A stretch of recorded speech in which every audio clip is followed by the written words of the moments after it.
Hello, hello, hello, and good morning, everybody. How's everybody this morning?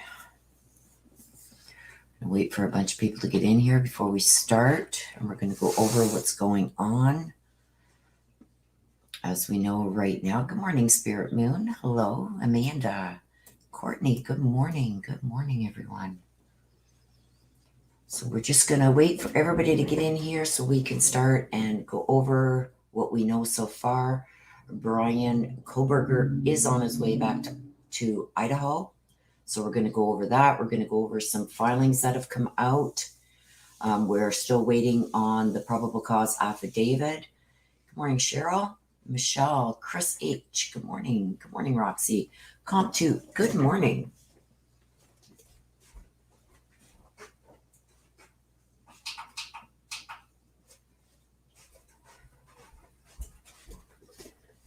Good to see everybody in here. Okay, so there has been another order that the judge issued. Let me just go over here. Thank you to Matt, because Matt sent this to me.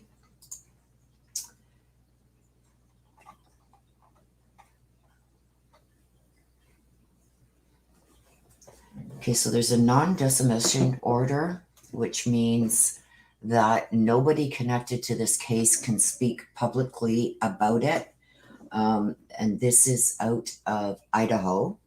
So which means it says the court, by stipulation of the parties, enters its orders as follows. It's hereby ordered that the parties to the above titled action, including investigators, law enforcement personnel, attorneys, and agents of the prosecuting attorney or defense attorney, are prohibited from making extrajudicial statements, written or oral, concerning this case, other than a quotation from or reference to, without comment, the public records of the case.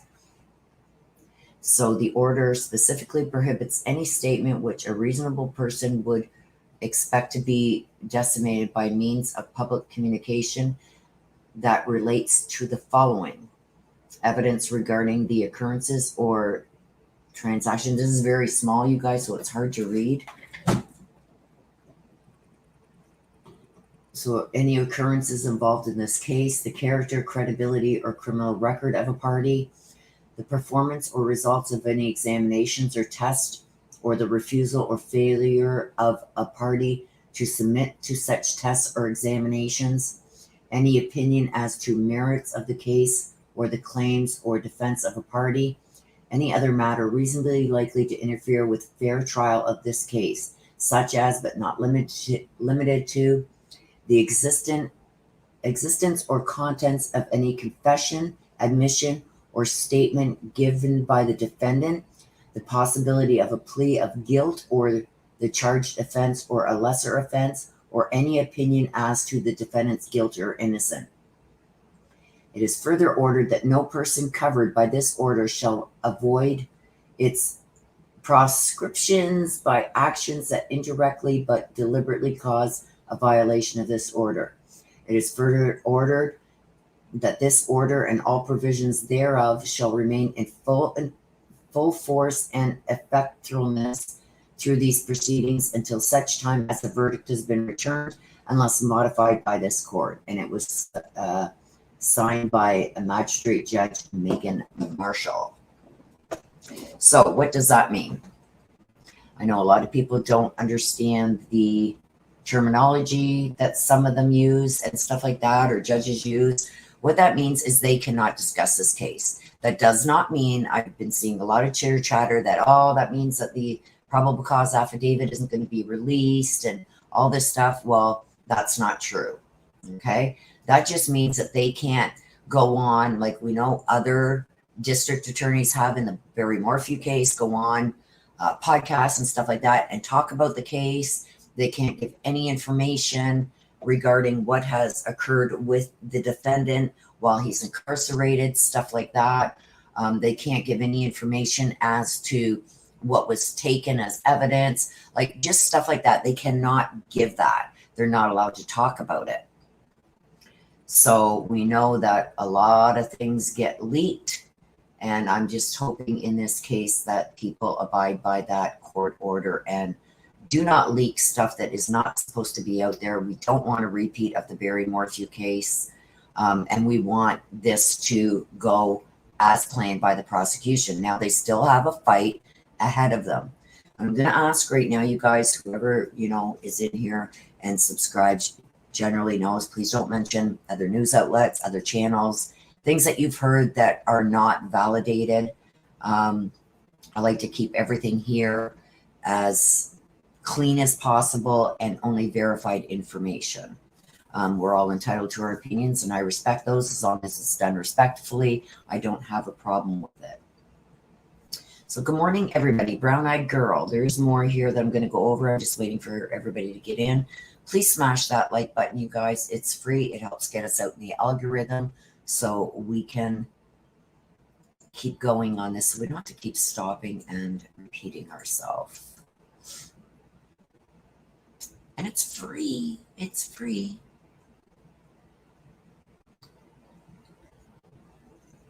Right, girl. Hello, Amanda, Christina, Roxy B, Christina S, The Real Angel, Giabella. Hello, hello, hello, everybody, and welcome. So, a plane that is registered to the Pennsylvania State Police is traveling to Idaho. They are bringing, he is in the process of being transported back to Idaho. I believe that they will bring him in front of a judge when he gets there. Hopefully, once that is done, I am watching as we speak. I keep refreshing the record site so I can get those records as soon as they are posted. Okay, so there's another little detail that I also came across. So far, the only thing on the court website is an interaction with an infraction that Bryan Kohberger had back in August 22nd, where he got a failure to appear infraction default. And what this is a vehicle safety restraint fail to use. It was an infraction. There was a prosecutor assigned. There was a citation filed. He did pay the citation, and the case was closed on September 16th of 2022. I can show you guys this just so. Oops, let me just get my chat up here. Oh, Sarah, Nancy, hello, hello. I'm going to share this with you.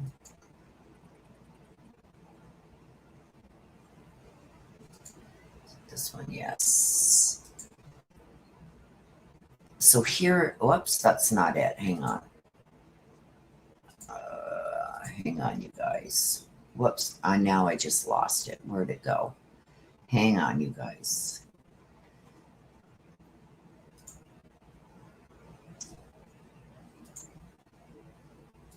Let me get it back up here. I don't know why it did that. Okay, I got it back up. Okay, let's go to this Chrome tab. This one, this is the one. Okay, so this is the one I want to show you, and I'm just going to put it on screen, you guys, so nobody can say, oh, you don't know what you're talking about. That's not true. Okay, so here's the case information.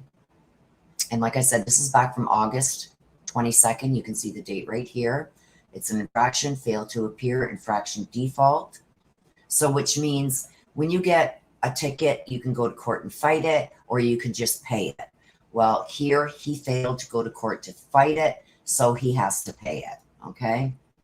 So here is it is here. It's a vehicle safety restraint failed to use, and he got an infraction on that.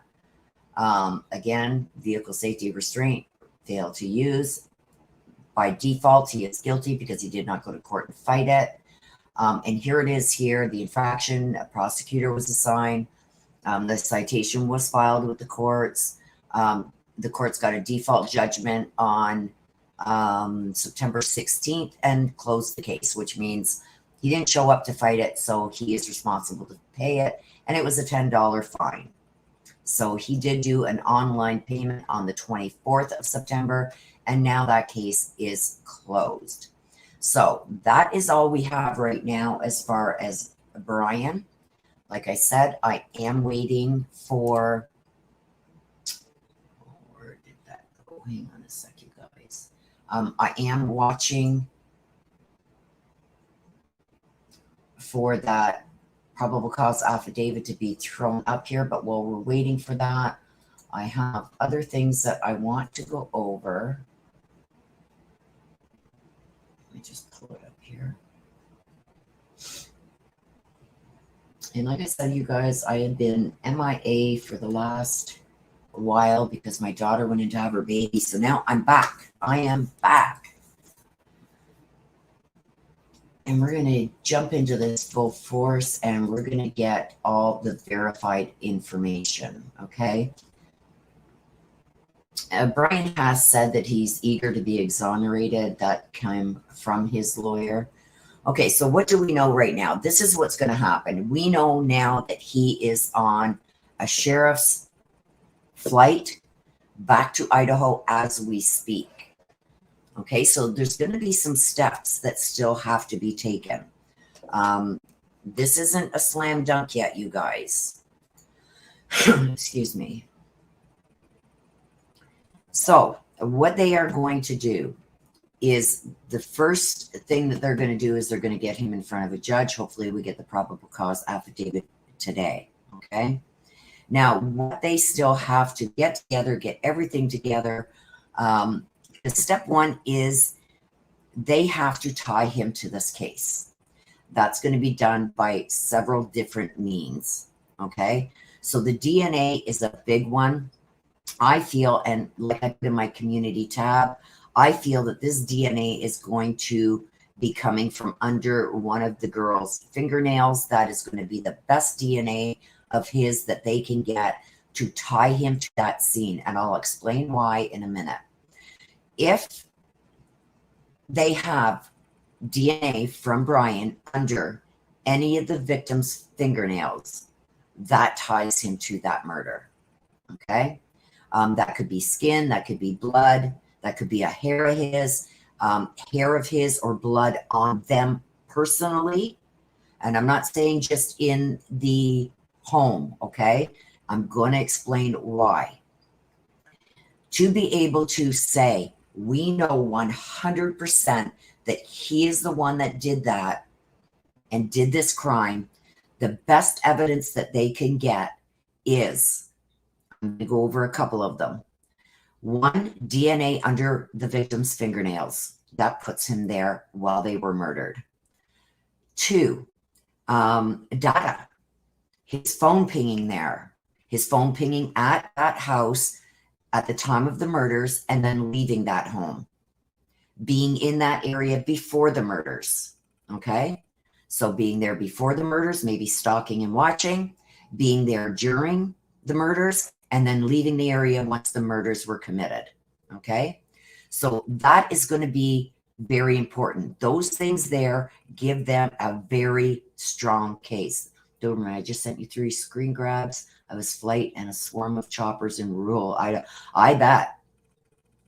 Thank you for that, the Doberman. I will pull that up. I got to write it down or I'm going to forget. Well, how about we just pull it up right now? Because you guys know me and my memory, I'm horrible. Okay. Ooh. Okay, so I've got a bunch of screenshots here, you guys, that I can show you. Let me just save them, that Doberman, that way your email isn't there.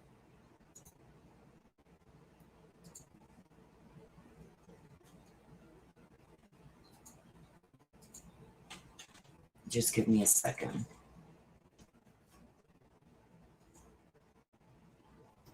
Which one is that? This one, okay.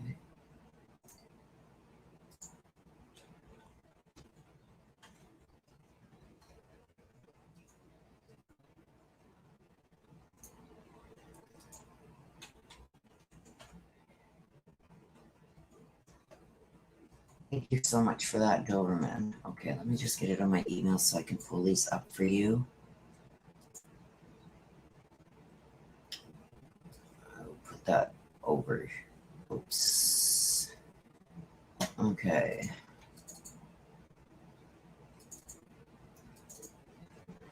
Okay.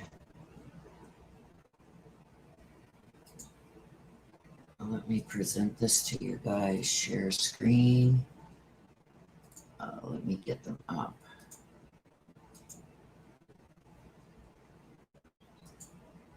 Oh. All right, sorry about you guys. Okay, so here we are. This is the first time I'm seeing this. Thank you, Doberman. Okay, so what am I looking at here? Here's Boise, Idaho. Okay, yeah, this is going to be all news choppers. Look at them all. 1, 2, 3, 4. They're all kind of swarming around here. There's going to be a flight. Okay, so is this the red one, the Doberman? Is the red one here the flight that he is on? Yeah, I seen you circle all the choppers in this photo here. 1, 2, 3, 4. I think there even could be another one there.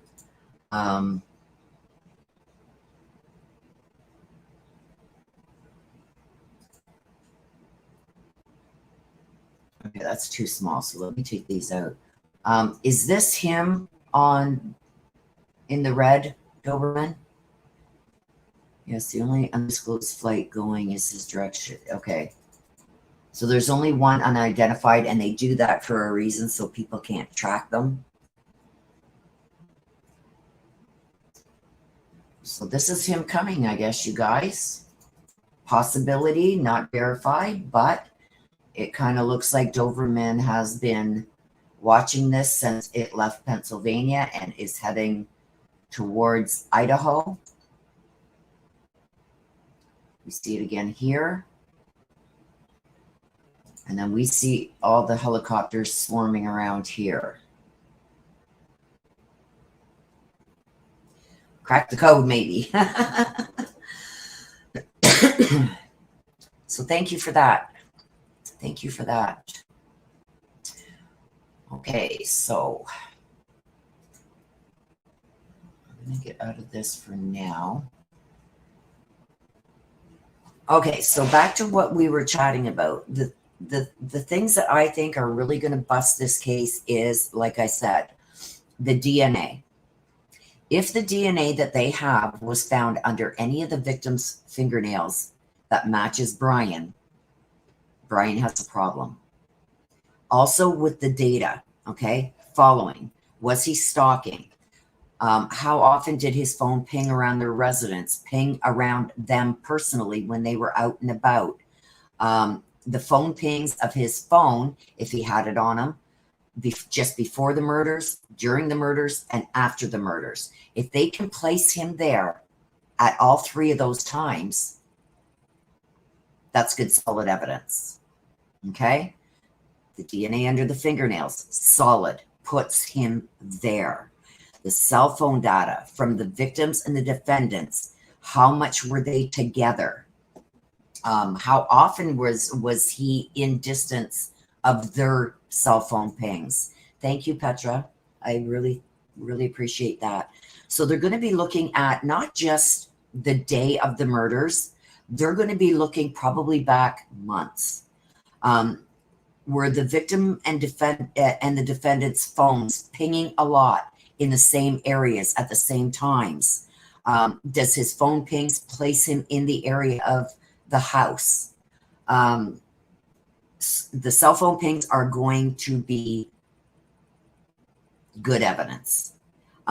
Were those cell phones, when the victims were moving around, was his cell phone moving along with them? Stuff like that. The times that he was around their house, everything like that, that is going to be major. The alibi. What kind of alibi does he have? Because there's going to be digital footprints. Was he laying in wait? Sorry. Can they place him in that parking lot behind? That's where I believe it happened. Okay. Now, the data is going to follow him. Wherever he has gone, his data is going to follow him. Then they're going to look into motive. Okay. They're going to talk to, it doesn't seem like he had many friends. Just like my read said, he's going to be the type of person that people really don't want to be around anymore. And we've seen from one of the people that knew him that his demeanor had changed over time. This is before the murders. He always wanted to fight. He did take up kickboxing. All that came out in that last read that I did, you guys. So that is going to be important, okay? The change in his demeanor, people not wanting to be around him. Why didn't they want to be around him? So talking to people that actually knew him, even leading right up to the murders and after the murders, is going to be imperative. There's also been talk with people who were in class with him that, you know, being that he was in the legal side of courses, they often talked about, you know, cases, not just murder cases, all kinds of different cases. And he was very upbeat after the murders, interjecting more, sharing comments and theories and stuff like that, a lot more than what he was doing. Okay.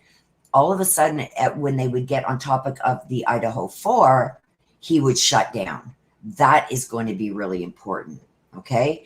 So did he post stuff which would lead to maybe some kind of motive? Did he speak to somebody? I believe, like it came out in my read, that he did speak to somebody maybe about Kaylee or Kaylee and Maddie.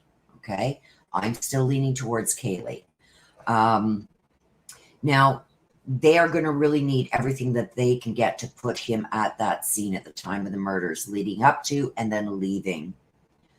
Also, what they're going to want to get their hands on, you guys, is his jail calls.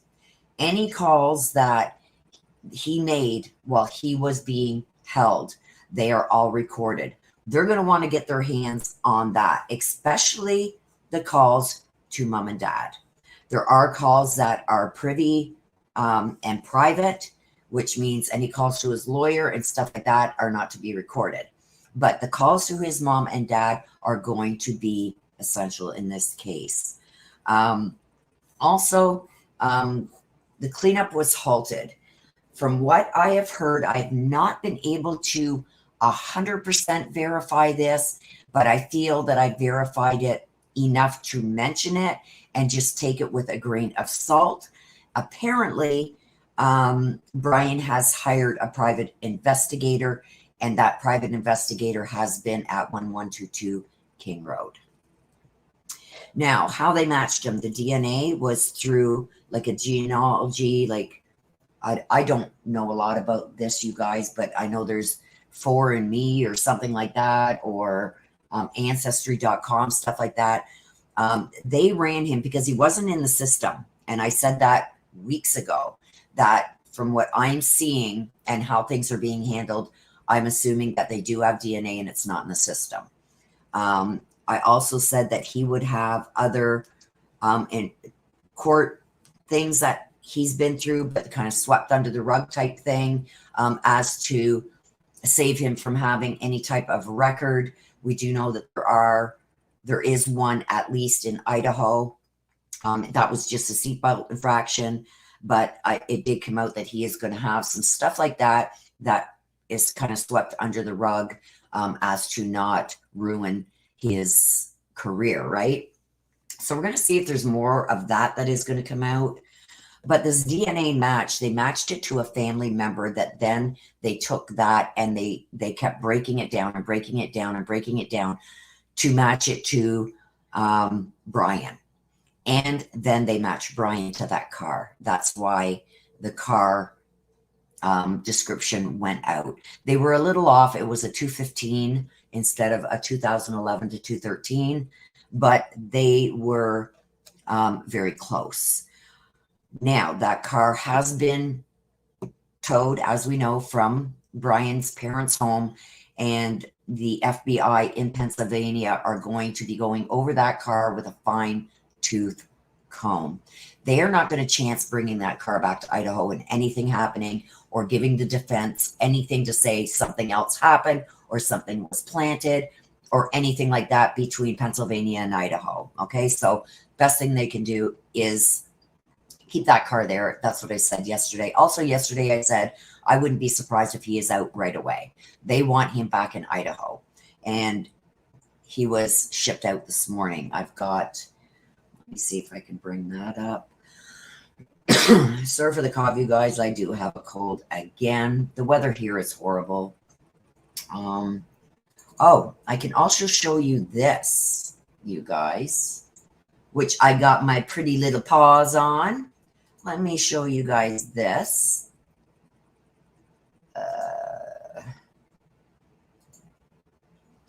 Looky what I got my hands on. Thank you again, Petra. This is a copy of the waiver of extradition. So Strasburg, Pennsylvania, January 3rd, 2023. This did say 2022. I hope to gosh that they really watch this, because everybody does it. And being in the legal field, I don't know how many times I did this, especially right at the beginning of the year when the year changes. So they're going to have to really watch this. They did correct it. January 3rd, 2023, I hereby certify that I, Bryan Kohberger, of my own free will, do voluntarily agree to return to the state of Idaho as a prisoner from the county of Monroe, Commonwealth of Pennsylvania, and for the purpose of answering the charges. Furthermore, I hereby waive all formality, and I am willing to return to the state of Idaho without governor's requisition or other papers necessary in such cases, and do exonerate the county of Monroe from any blame, compulsion, or interference in this connection. He signs it here. So we finally get to see how he writes. He should have probably gone as a doctor instead of a lawyer, but anyway, Strasburg, Pennsylvania, January 3rd, I certify that the above was read to me and signed by me, and this agreement has been without compulsion, threat, or force on the part of authorities here and upon the free desire of Bryan Kohberger. And he signs it again down here. So there is his waiver. I don't know if anybody else has that yet, but it's free there. If any other channels are here and watching, they're free to use this if they so choose. I like to say that because I'm not one of these ones that's mine, you can't use it. So there, that is there. I got that. Okay, so let me see what else I got here, you guys. So yeah, so that's why the cleanup was halted, and I knew that right away that there was going to be an arrest coming. So yeah, how he got money to hire a PI, I have no idea. Karen, the grandbaby is doing very well. Thank you.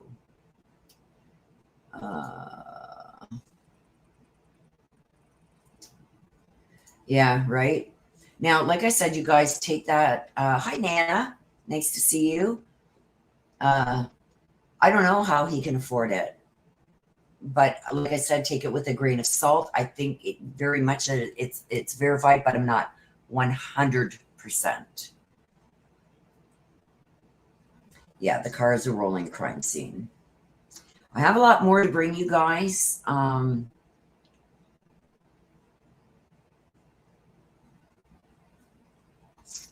let me just see here.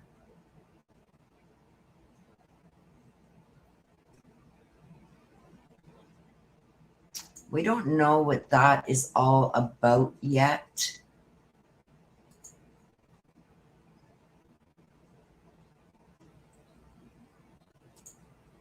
You would think he would be, Sedona.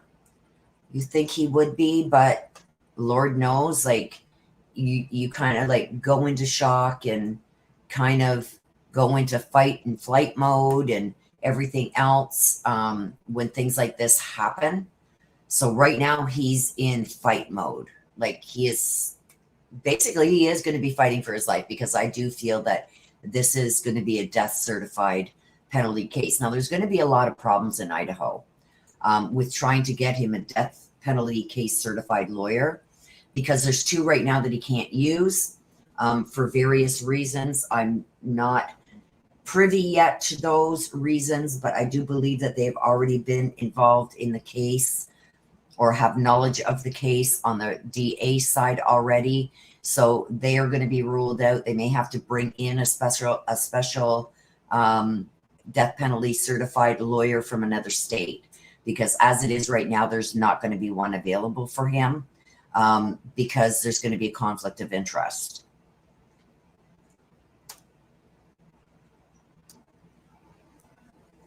Yeah, I don't know if he's going to be arraigned yet today, but he will be brought in front of the judge. Hopefully he is arraigned today, but that is just one of the steps in the process, is arraignment.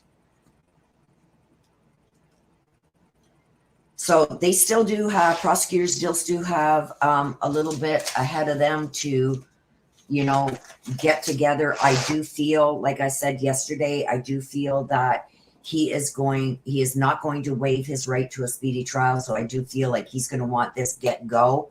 And by him doing that and being studying law, he's going to know the faster he can get this into court, the better it's going to be for him, because that gives the DA less time to get more evidence and everything together. It's going to really tighten their timeline. Okay, let me just check and see if there's anything up yet on him. I'm not expecting it for at least another couple hours, you guys. Yeah, there's nothing there yet. Okay, so let me go over some of this other information that I have come across.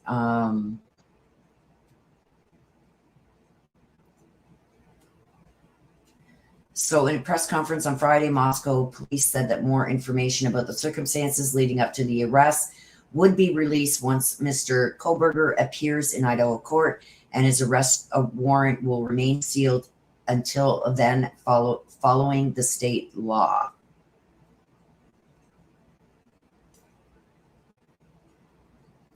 Mr. Kohberger's attorney,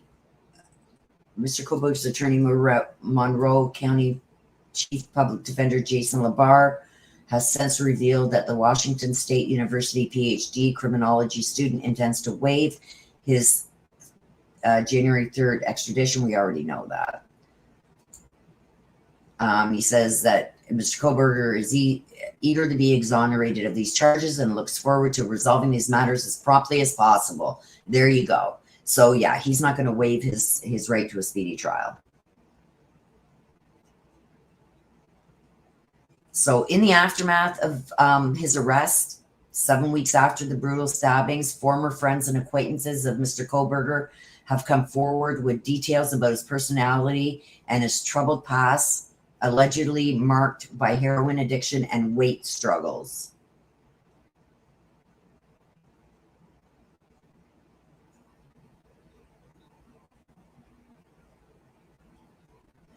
They're also saying that the 911 call could be released once he is brought in front of the judge in Idaho. After that, they are not saying they are going to release it, but they said that it could be released.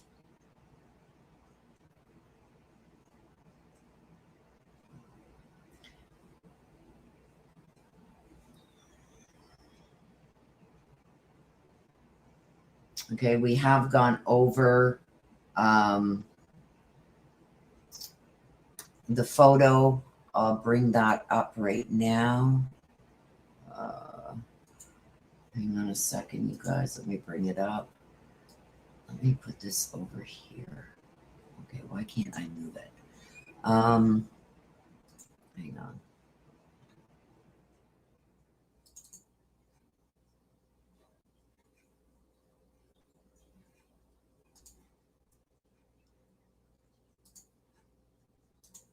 Okay, so we have talked about this here, and this is when he got stopped for following too close to another vehicle. And look at the look on his face. Look at the look on his face. Like their brows are both furrowed, like, oh God, am I caught? Look at the eyes.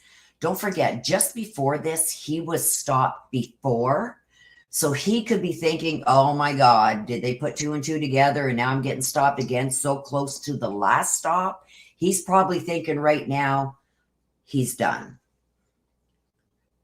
Everybody's commenting about this on his wrist here. I'm going to blow it up. The more you blow up a picture, the more it gets pixeled. The picture that's going around, it looks red. I'm blowing it up right for you here, and to me, it doesn't look red at all. I think somebody has photoshopped that photo. This could be Dirk from putting stuff in his car. We don't know. But this is a long time after the murders. This stop here was on December 15th. So that's 5 weeks after the murder. If that was from the murder, that would have long healed. Okay? So I do think that people are blowing this out of proportion here. Like I said, in the photos that are circulating, they've got this as red. And that's what I mean. Like, you got to really be careful on what you put out there. To me, that doesn't look red. That looks like almost dirt. Again, this is 5 weeks after the murders. So that would have long been healed up. I do believe this is from putting stuff into his dirty car and whatnot. Let's see what else I've got here that I can maybe discuss. What's this? No, I have other. Oh, look at this. Look at those eyes. This is when he was in court yesterday, you guys. This is another photo of him from a while back. Again, this is of his arrest. What's this? So this is him right here. So when the friends were talking about he had a weight problem.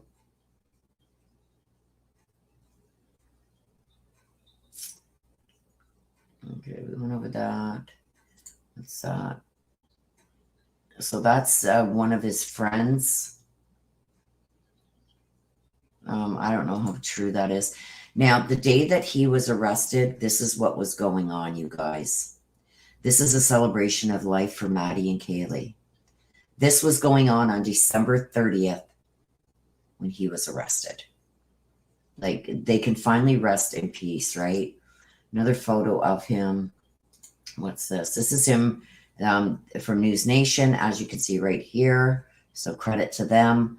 This is when they were bringing him into court out of the transport van from the jail. News Nation has a close-up of his face, and it is scary. What's this? Okay, let me see what this is here. Okay, yeah, I don't have the full one of this, you guys, but they do have an order out for courtroom conduct. We will go over that once it's released and in the file. Okay, so let me go through this, see what else here we don't know about yet.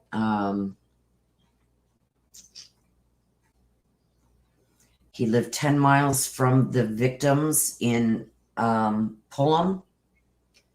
So they're saying it's about less than 10 miles from the victims where the murders occurred. Mr. Kohberger also confirmed that he is not on any medication that would impact his decision-making before voluntarily agreeing to the extradition, paving the way for him to be transported back to Idaho to face the charges. Again, you guys, please don't share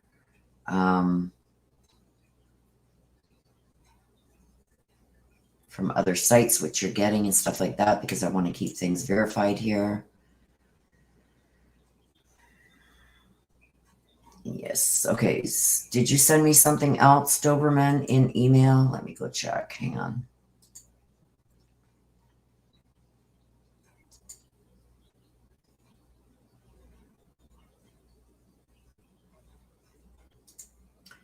Okay, let me just...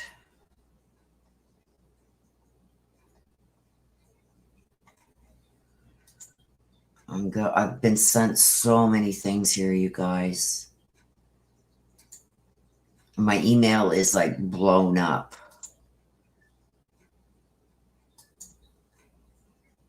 Okay, let me see this. This is supposed to be on Twitter.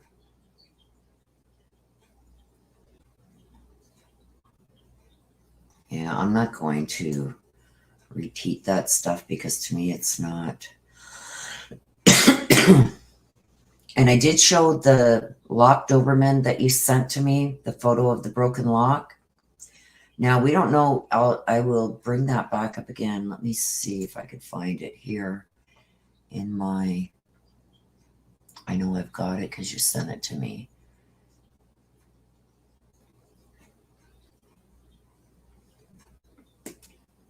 I just got to find where I saved it.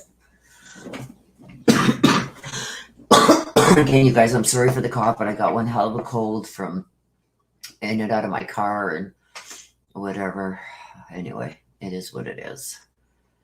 But I do apologize for it.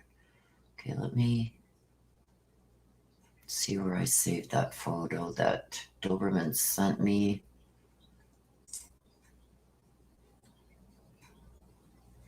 Oh, there it is.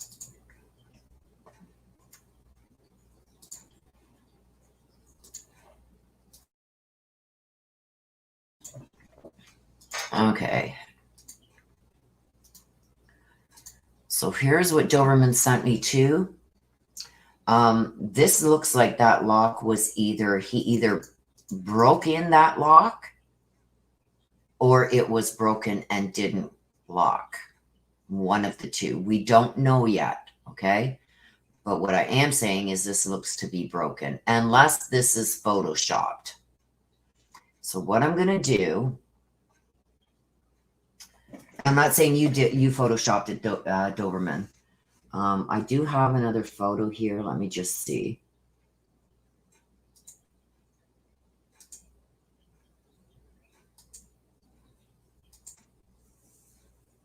Dang it.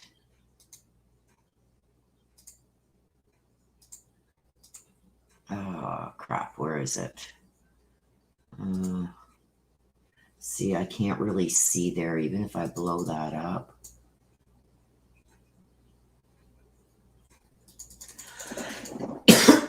I have a better picture. Let me just find it, you guys, and I'll show you.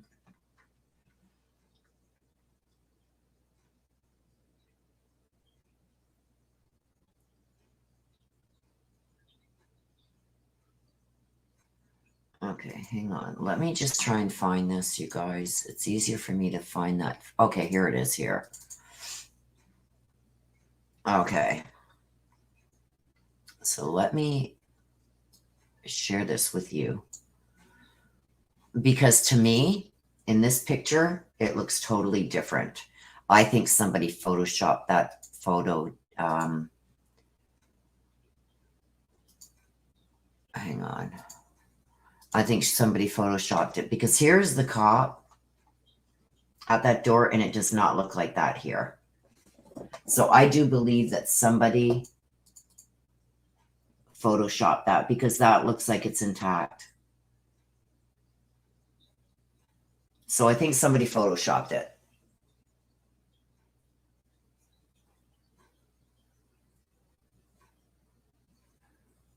No, they would take the fingerprints right there. And if they were going to take it, they wouldn't bust it to take it. They would take the whole thing. The other photo that we just seen of the back door lock to me looks photoshopped. And the reason I say that, okay, hang on. Let me see if I can pull that up. Hang on. Let me get that again. Okay, here it is. Yeah, somebody's photoshopped that, you guys.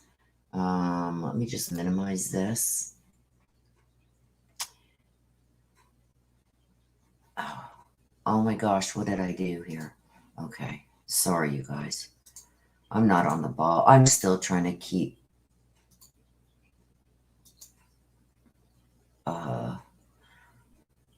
window. Okay, let's show this.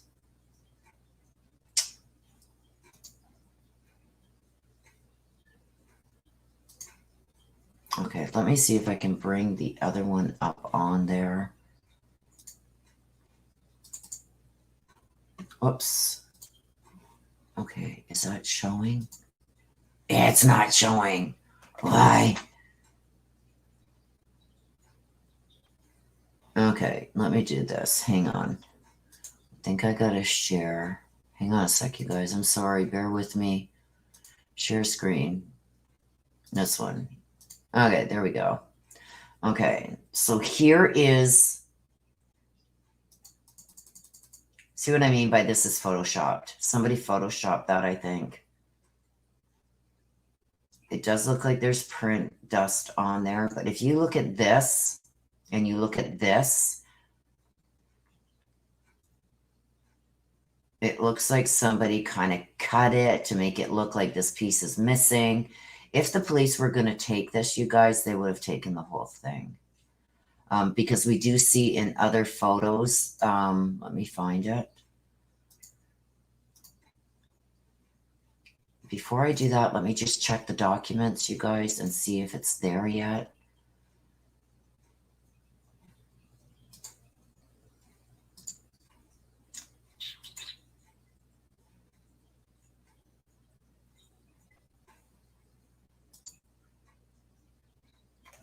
Let's just put his name back in there. Let's search for him.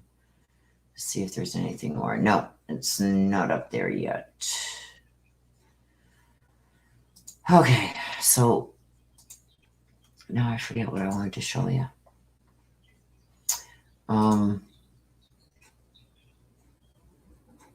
Oh yeah. Okay, I remember now.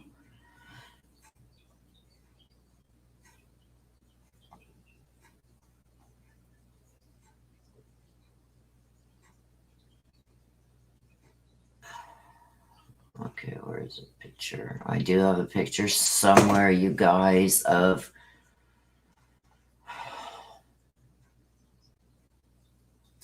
Is that it? No.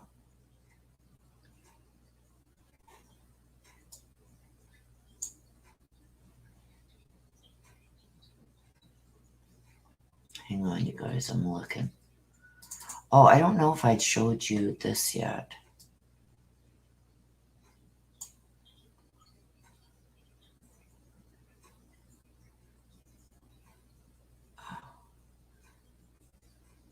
No, that's not it. Hang on. Where's this? Oh, Willow, what are you doing? I'm trying to find the one where they got the chairs in the door, blocking the door from being able to be opened. How about we just go through the photos that I have?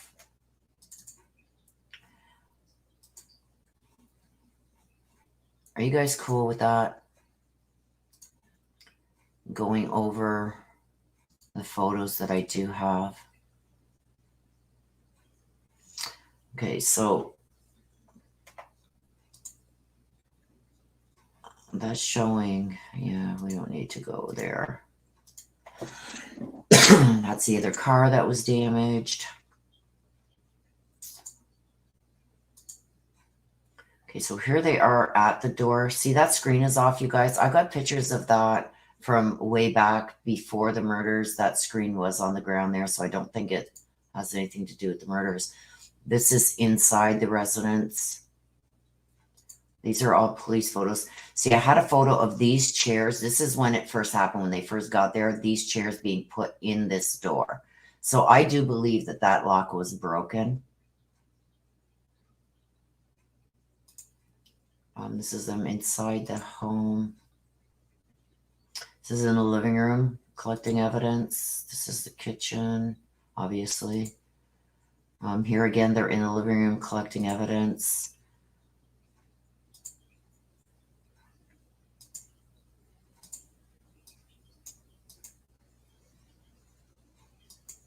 Okay, I can't scroll. I'm not good with doing this stuff, you guys. This is all when they were collecting the evidence.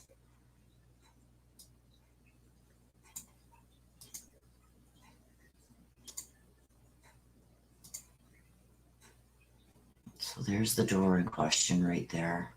I do believe he came down through here, you guys. I'm anxious to see just how much of my read is spot on. And we know there's a lot already, but I'm anxious to see if they have evidence of him parking up there and coming down.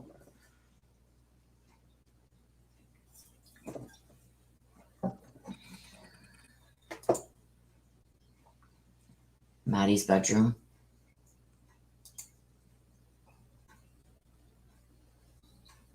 See, they got that covered with something right now. This is up in that parking area behind the houses down here.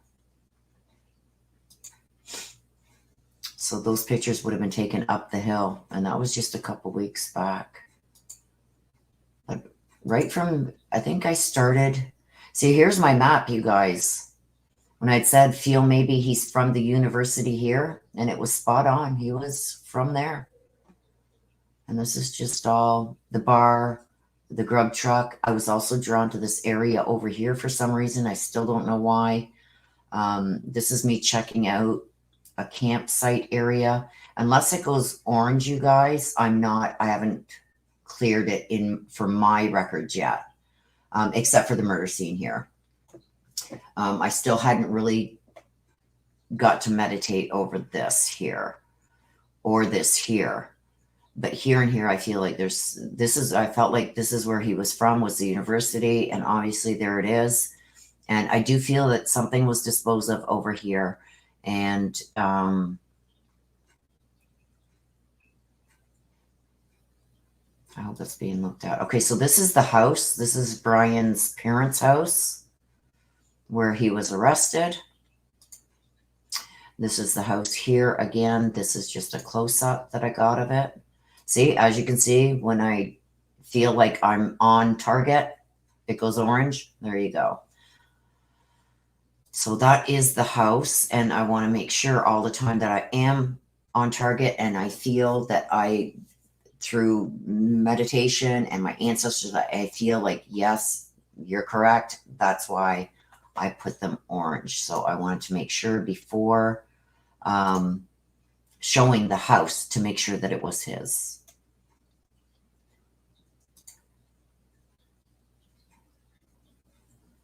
Oh, this is just stuff that I have got from others. Some of this documents, you guys, I can't show because the person doesn't want it shared. It's their documents and they want to keep it that way. So this is from Bryan Enton when he was there, you guys, before the cars were removed. See, this is the picture that was sent to me, and I really believe that this is photoshopped. Why they would do that, I don't know, because I think it was good enough, you know, for them to use on their channels without having to Photoshop, but I do feel that was photoshopped. Well, this is somebody else's map saying that this is the way they went. I don't agree with it, but yeah, see the lock here again? It doesn't look like that at all. There it is. So that's why I'm saying I think the other one is photoshopped. And if they wanted to take it, they would have taken the whole thing, believe me. I do believe they fingerprinted it, though. Just news articles. This is just something somebody had sent me, and I pulled it up, and it's not even the right color. This is Ethan's Jeep. That proves that was his Jeep at the scene. And again, these are all photos that they're taking outside of the residence. This is outside one of the bottom roommates' windows.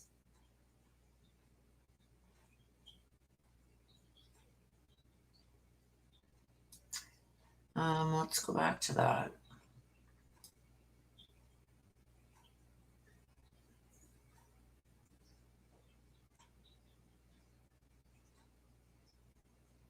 Oh, geez, where is it now? Was this my mapping? Yes, this is my mapping. Yeah, over here. And I believe it said, I'm trying to read it here. I think it said between 2nd and 3rd Street. But like I said, when I was going through all of this, this is long before he got arrested. Okay. I felt that he was from here, but I also felt like there was something over here. And then when we went looking yesterday or the day before, it was released that he was in boxing or something. Over here, there is a martial arts or boxing or something. I haven't really had the time to go back and really look. But over here, where I have this thing, where I feel drawn to, he was in this area for some reason. There is either a karate club or boxing club or something like that over there. I'm going to have to look into it before I will really make a statement on it. But I did see that there was something over there. Okay, so these are outside the bottom windows. This is now the bottom window on the left if you're looking at it, at the building, and this is the one on the right. And now they got something down here by the looks of it. Now this is when they went and they were going to start cleaning out the place, and that was put to a halt.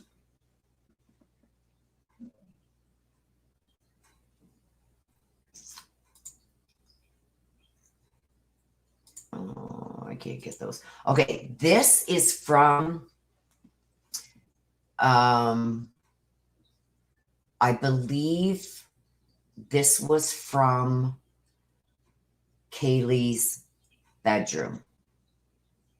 I would have to go back and look, but I know it was either Kaylee or Maddie's bedroom that this screenshot was taken. This was at night. So they hadn't even turned off their electronic devices for some time. And it says no network detected. And this is more pictures from nighttime. I'm trying to find the one. See, here it is again.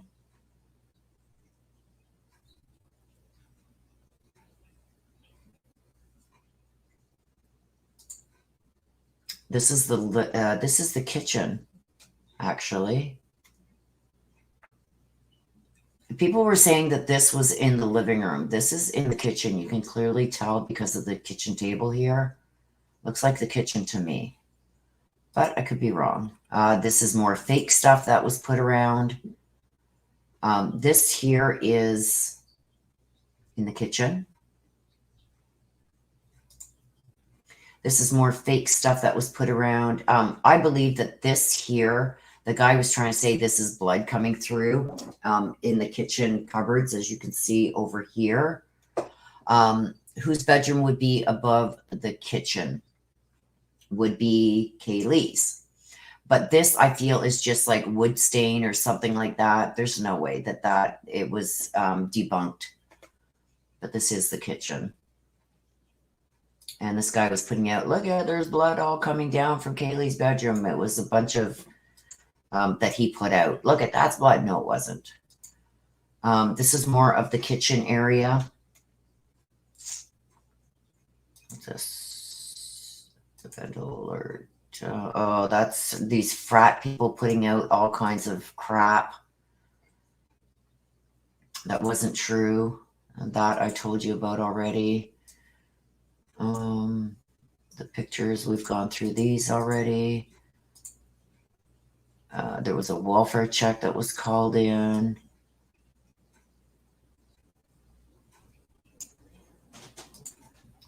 And this is just about the corner stuff. Okay, so this is when they're at the back door. Again, more of the kitchen. This is where he was arrested. His apartment was on this side, right here, second floor. Yeah, there's two good vibe signs, Cat H, but there's only one that has the orange sign, the orange painting with the white swirls in it beside it.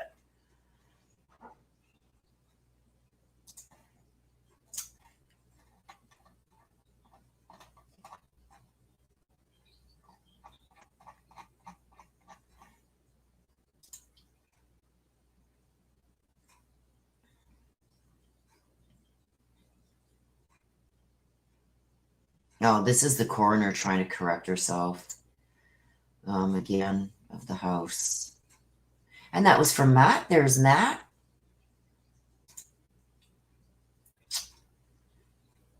Okay, so let me stop this because I have more information over here. Let me just check to see if that has been released yet. I don't see it. Let me just check here under his name.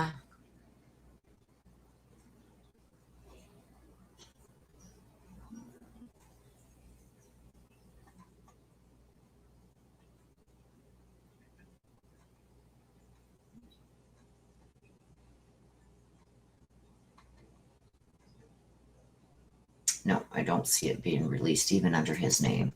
Okay, so let's get back to this. Okay, so the suspect's parents and two sisters were in court. Now, we know when, if you are going to be sitting in the gallery of the courthouse, that you are not allowed to, in any way, shape, or form, talk to the defendant. The defendant is not allowed to talk to you. You can't mouth words back and forth. And apparently they were. Apparently he nodded towards them. His mother was apparently crying in the gallery, but apparently they were trying to mouth words back and forth to each other, which is a big no-no.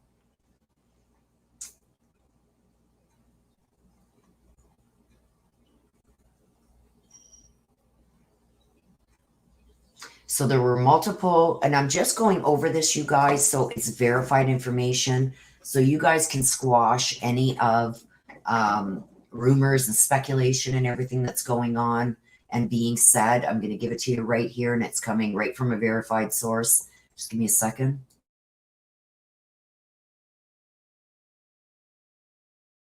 Yeah, the back. Okay, sorry about that, you guys. Okay, so multiple windows and doors were broken during the raid on the Kohberger home. Police also said that they would be transporting him ASAP, as soon as possible.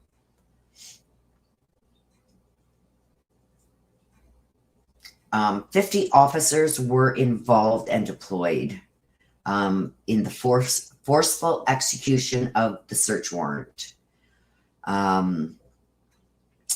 Apparently, Bryan's parents were both present at the time of the raid.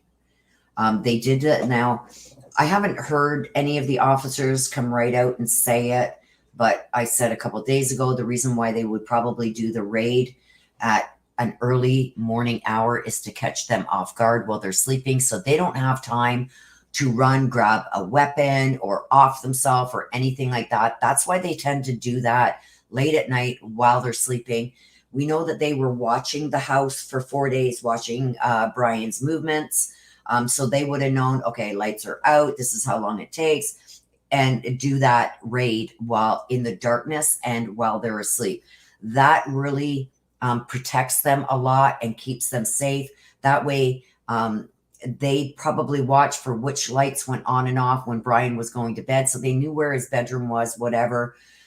So they can execute, get in that house and get right to that bedroom, not giving him a chance to grab a weapon or off himself or anything like that, right? Or anybody else in the house for that matter. Okay, so let me just check my mail here.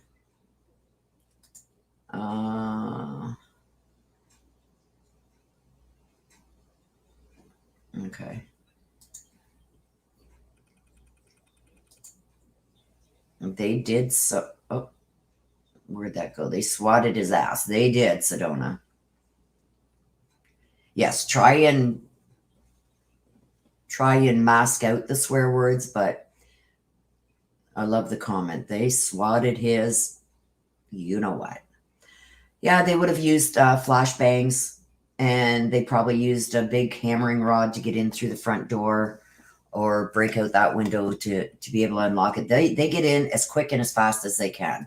And I just explained why I believe they do that. And from experience in dealing in the legal field and criminal cases for a long time. I'm now, I like to say I'm retarded now, but I'm retired. So I see it a lot. Flashbangs are to shock them, scare them into like, oh my God, where'd that come from? Instead of running and grabbing for a weapon or something. But anyway, He said it was a tactical decision to move in the middle of the night. Surveillance had been undertaken and it was decided that was the safest option. Only 7 to 10 officers were aware of the operation ahead of time. The information was held very close, and we did not want any situation where Bryan would have been tipped off.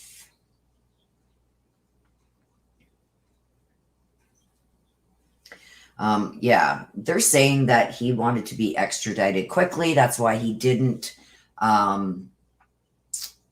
the extradition, because he wanted to get back and exonerate himself. No, I think he wanted to see that affidavit. That's what he wanted.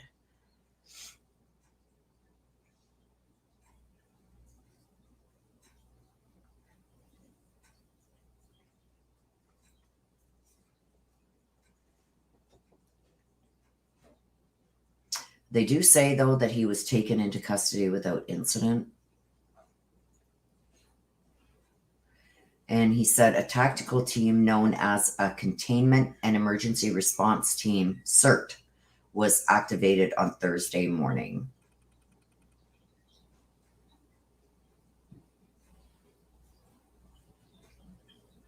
So it says Bryan Kohberger, the mother of Idaho murder suspect Bryan, wept as he appeared in the Monroe County Courthouse on Tuesday. He was supported by family members and was given tissues by a sheriff's deputy.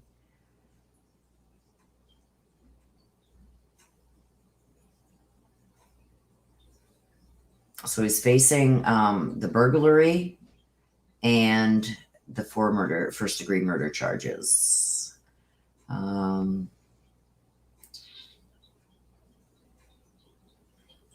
The judge did order him to be returned to Idaho within 10 days, you guys, but no, I kind of figured, and I said it yesterday, no, there's people from Idaho, sheriffs and deputies and everything from Idaho. They're there waiting. They want to take him ASAP.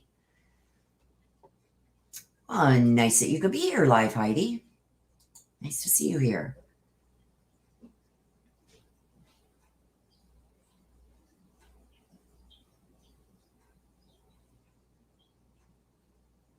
Yep, that's what we just said, spiritual Jessica. We just went over that. It was a warrant, and they busted down the doors, and I just read that there were several doors and windows broken.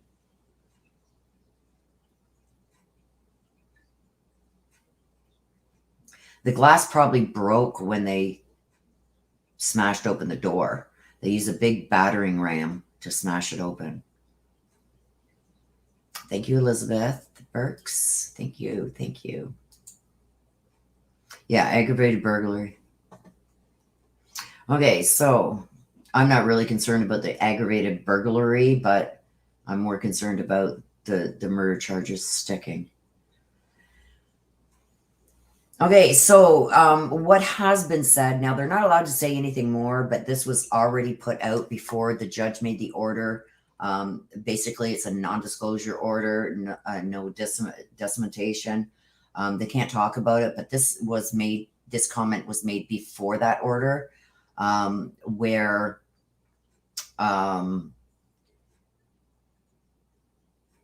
it was said that he was a model prisoner during his 4 days incarcerated at the Monroe County Correctional Facility. He had not caused any issues during his time in detention.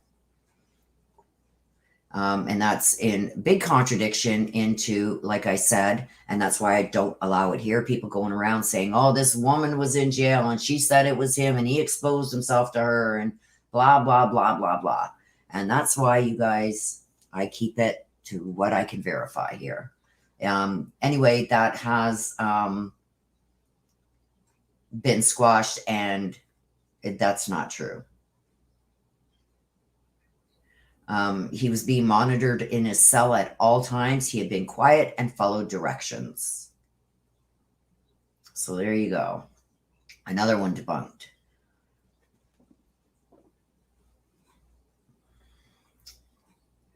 What else here? So he was he's a 28-year-old criminology PhD student who lived less than 10 miles from the victims.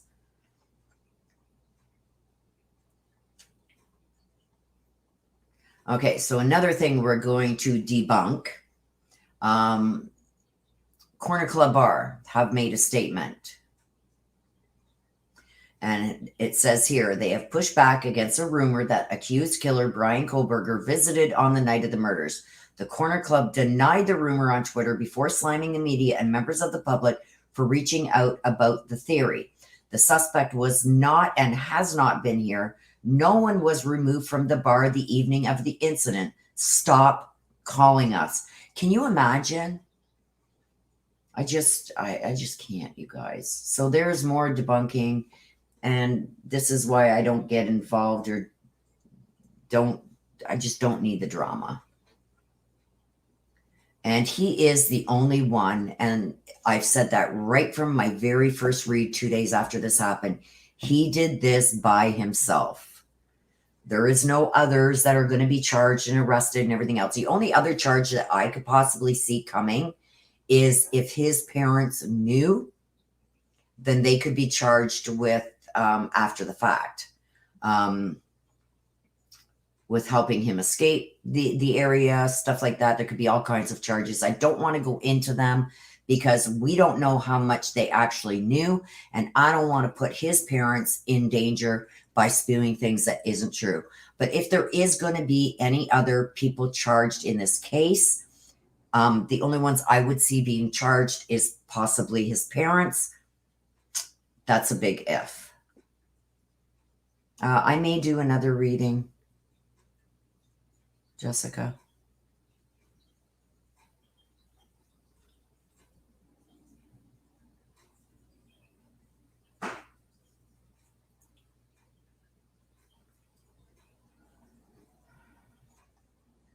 There's some other things here that I have.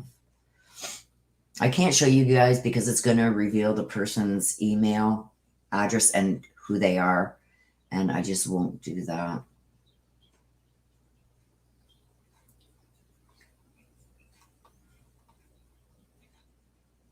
So it does say that he was arrested with the help of genealogical, I can't say it, DNA testing.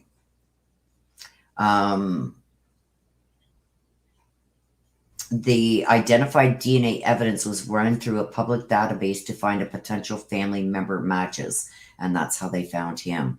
When they found him, that he was residing in the area and he owned that white car, that's where I think things started coming together.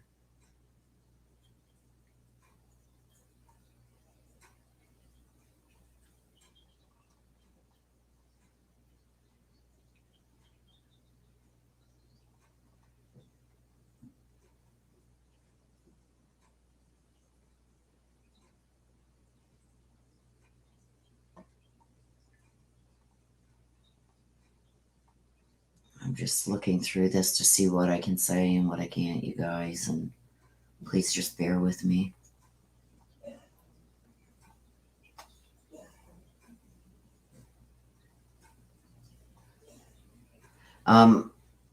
Also, what was overheard was apparently his parents and sisters are planning to be in court, and in court each and every time he has to go.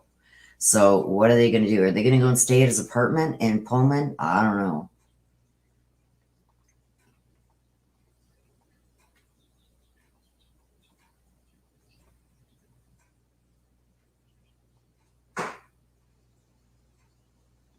So even though they have arrested him and everything, there's still a lot of details that they don't have. And this is why I think, you guys, he is going to push for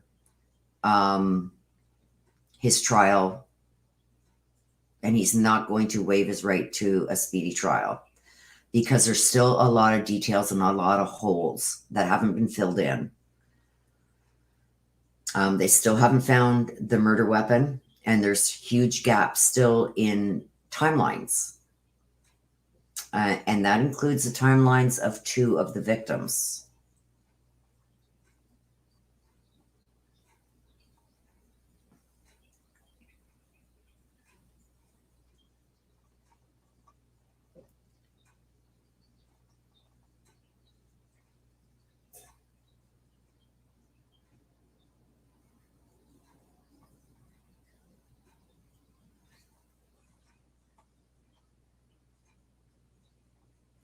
And Kaylee's dad is going to be facing him eye to eye. I'm worried about Steve Goncalos because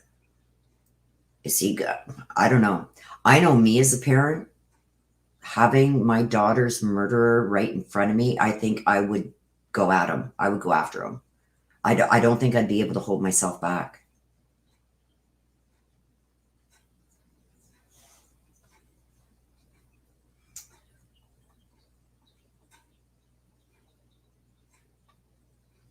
He says it's a battle of wins. We'll see who wins. A battle of wills. We'll see who wins. And I think it's like he's going to have an angel and a devil on his shoulder. And it's going to be a battle of the will. And he's going to see who wins. I think he's going to go after him. That's just my personal opinion. I think that he's going to really have a hard time not going at this guy. Now, also, you guys, do you guys know who Russell Kane is? He's a comedian.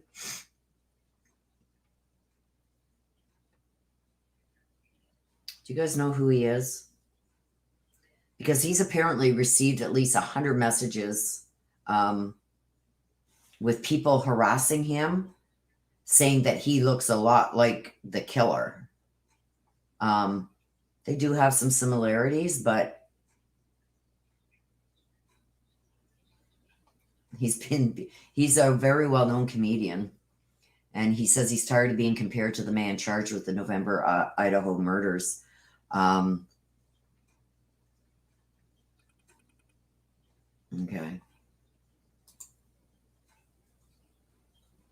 Oops. He does look somewhat like him, but poor guy. Oops. What did I just do? I just closed my email. Okay, hang on a sec, guys. Got to open it back up again.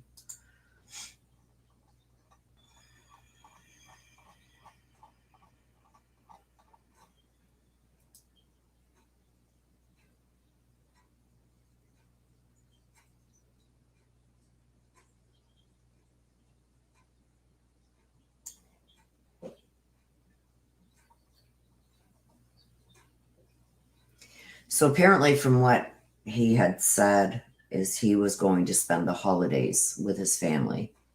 But like, why would his dad fly out there? Now, I also heard that his dad flying out there, that was prearranged from before the murders. At the beginning of the school year, apparently he bought an airline ticket saying, look, I'll fly out and drive back with you. So maybe Bryan didn't want to drive all the way back to Pennsylvania by himself, like even before these murders occurred. So this could be, if they can connect it, it could be premeditation. But like, what would you say to your parents? Well, I don't want to drive back by myself. I think it's like, okay, I need somebody to drive back with me in case I do get stopped and caught. Then somebody has my car. Well, they would have taken his car anyway, or he just didn't want to be alone when he was caught. I don't know. But the father said that those tickets were bought at the beginning of the school year, and it was the intention that he was going to fly out and drive back with Bryan to celebrate the holidays. That's a 2,500-mile trek. That's not done in a day or so. So we'll see how that is linked.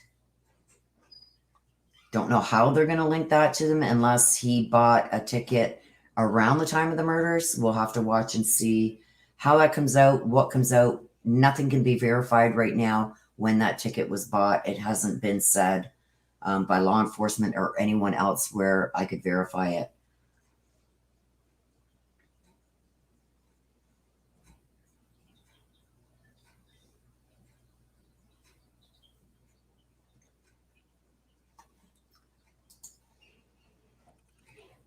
Okay, we're not doing any victim shaming here, you guys. That's not going to happen. I don't know who you were referring to there, but we're not going to victim shame here. Right now, as far as we know, his parents could very well be victims too. We don't know yet what they knew. Okay? So let's not jump that bandwagon. I'm not going to allow that here. So please stop that.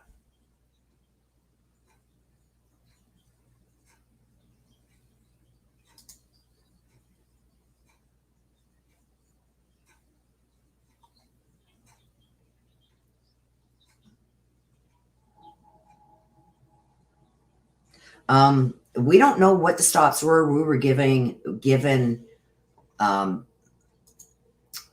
kind of information regarding that. The one officer said I think he was speeding. The other one following too close. It could very well be that, they were just checking on the car. I don't think it was them. I don't know. You guys. It's hard to say because they said that they only had him under surveillance for 4 days. Were they tracking the car with GPS tracking, with other kind of devices when he left Pullman? We don't know. So I'd rather not speak on that, you guys, because I can't verify that that's why he was being stopped. We have to go with what the police have released. One was for speeding, one was for following too close. I doubt that, Elizabeth, I doubt for 1 minute that they are going to offer a plea deal. I doubt it very much.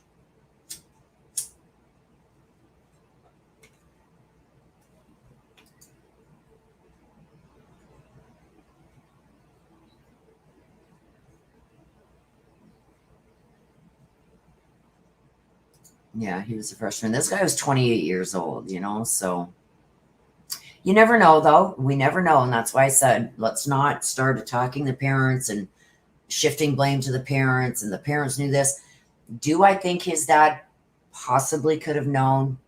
I'm on the fence, but I have no proof of it. So I'm not going to accuse them without proof, because that's just not fair. Because if they didn't know, if they had no idea, and by their comments once he was arrested, that they feel that he did not do this and they're standing by him,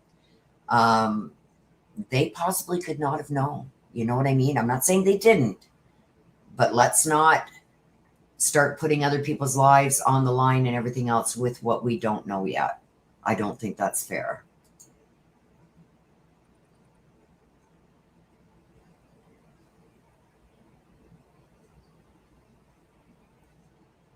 Okay, let me see.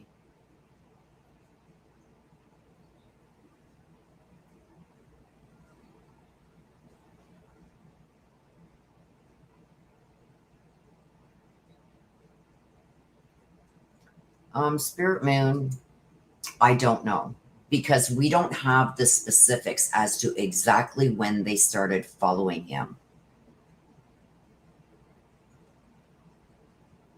Right? So until we get that, the probable cause affidavit, you guys, is going to tell us everything. So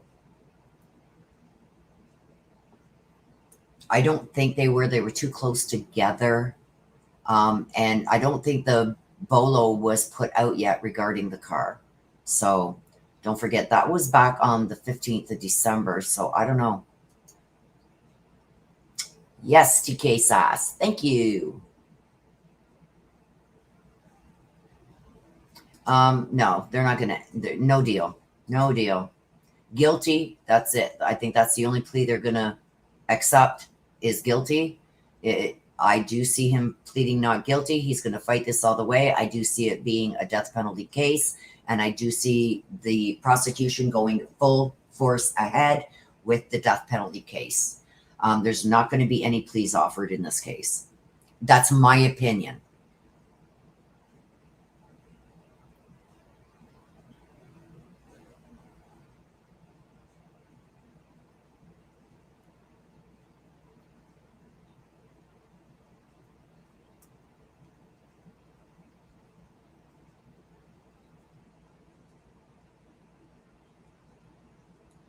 Okay, Dober Mom, are you still in the room, Dober Mom?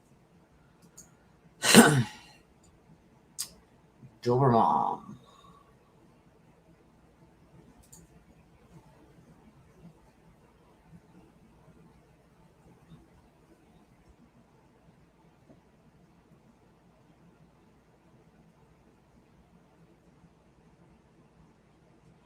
Okay, let me see, you guys. Okay, let me see if I can get this. Wish me luck. I'm going to see if I cannot get his plane.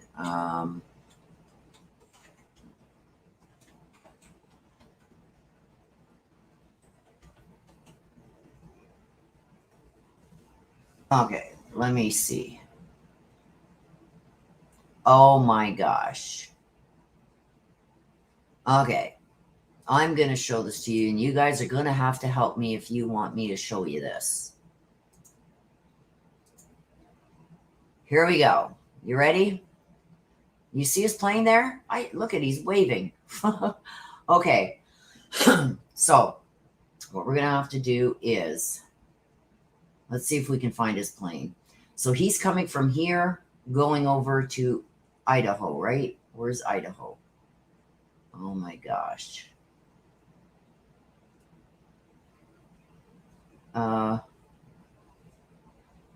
Where's Idaho, you guys?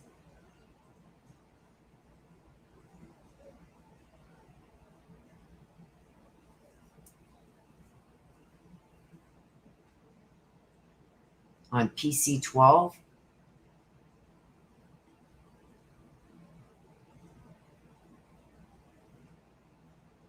Okay, so where? Okay, can you guys see my? Okay, wait a minute. I gotta get this. I'm not from the States, so please forgive me, you guys. Top left-hand side of US.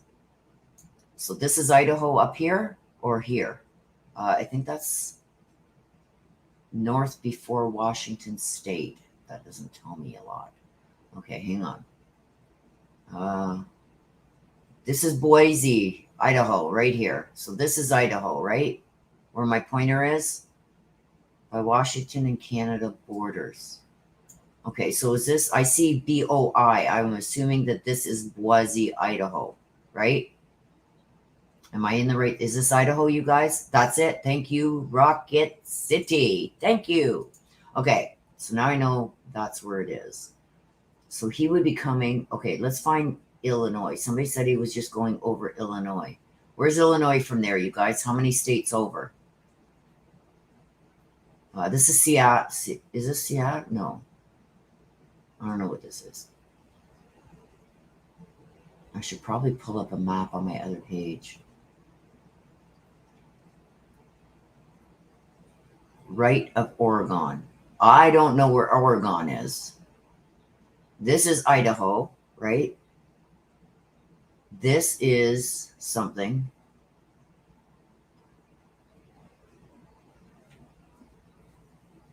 Great Lakes and down. All right. Great Lakes and down. Well, the Great Lakes are over here somewhere. Great Lakes and down. This is Pennsylvania. This is Idaho. So he's somewhere in between here, I would assume. Okay, so this here is New York State. New York State. This is Pennsylvania.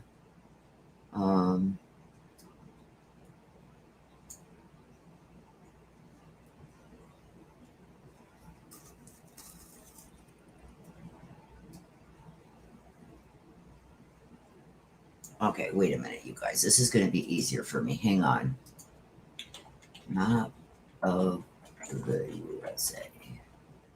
I'm sorry, you guys. I don't mean any disrespect for all my American friends here, but I just... Okay, let me see here.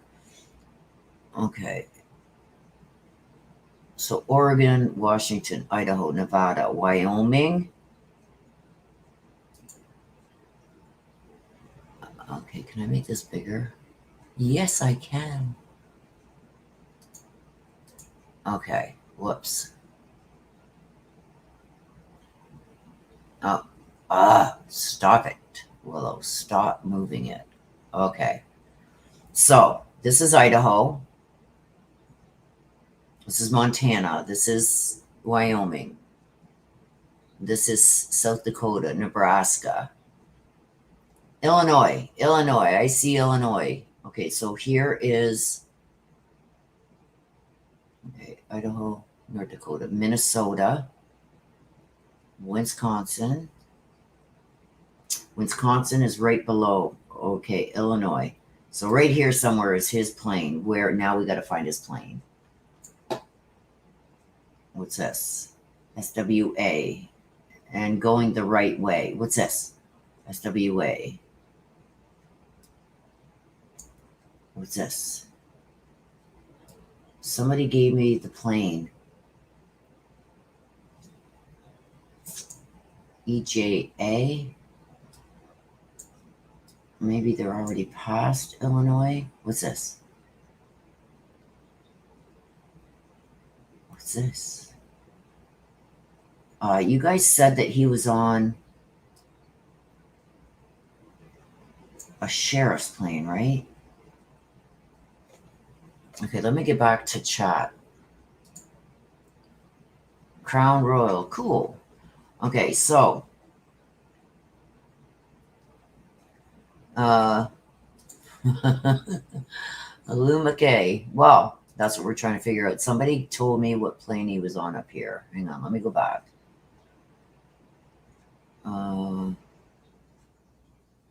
It's way up here somewhere. Oh gosh, I hope. Whoever told me the name of the plane he's on, can you put it in? On PC 12. PC 12. Okay, let's look for PC 12. Thank you, Marie. Okay. Oh, I can't mess this up. Okay. So was this Illinois here? Let's look for PC 12. Whoops. Get off of there. Stop it. That's going the wrong way. What's this? EGA.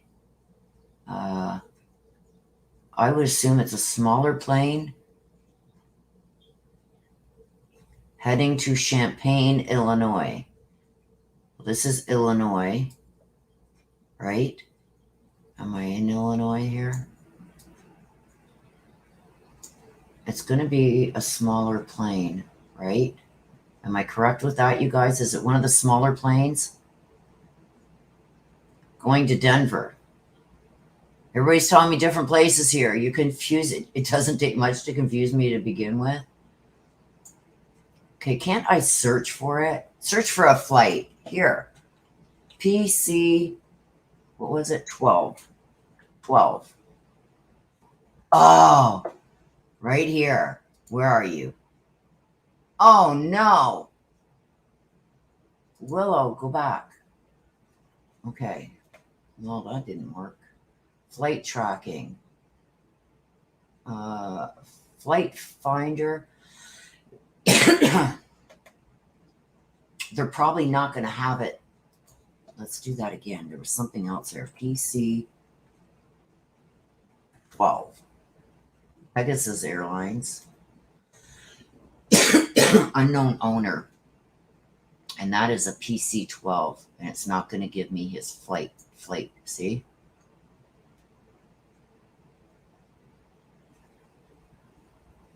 It's not going to give it to me.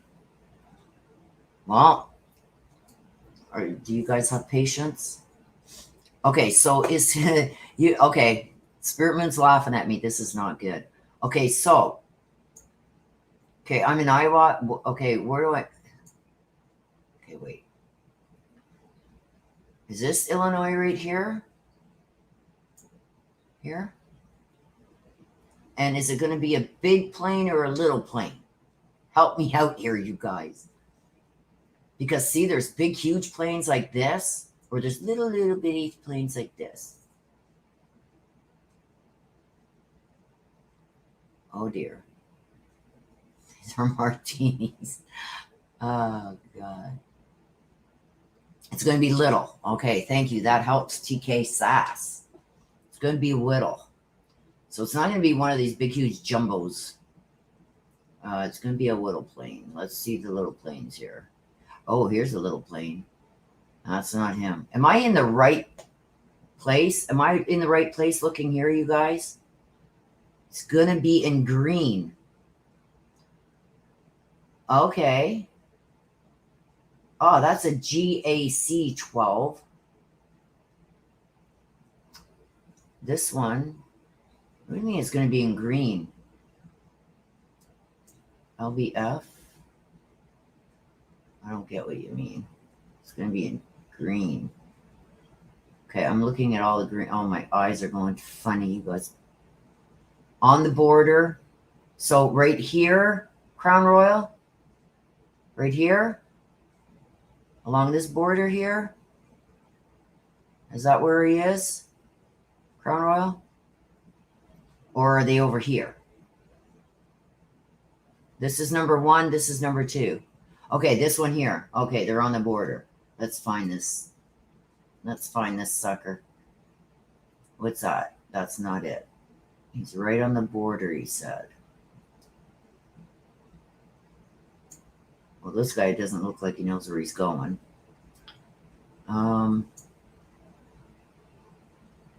This is the only little... Okay, what's this? Nope. You have it, Mary? Am I on the right flight thing? Flight aware. What's this? That's a little plane. There's a little plane here. LWC, go left. LWC.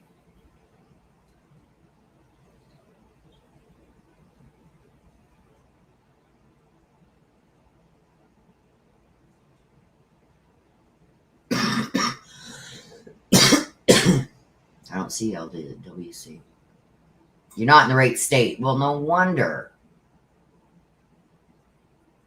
Okay, can you see where my pointer is? Should I go right or left? TK Sass, right or left?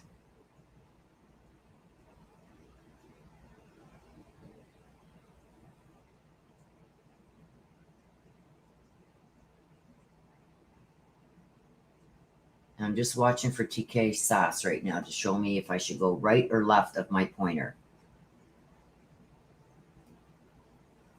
History and geography was not my strong suit, you guys. Right over Champaign. I don't know where Champaign is.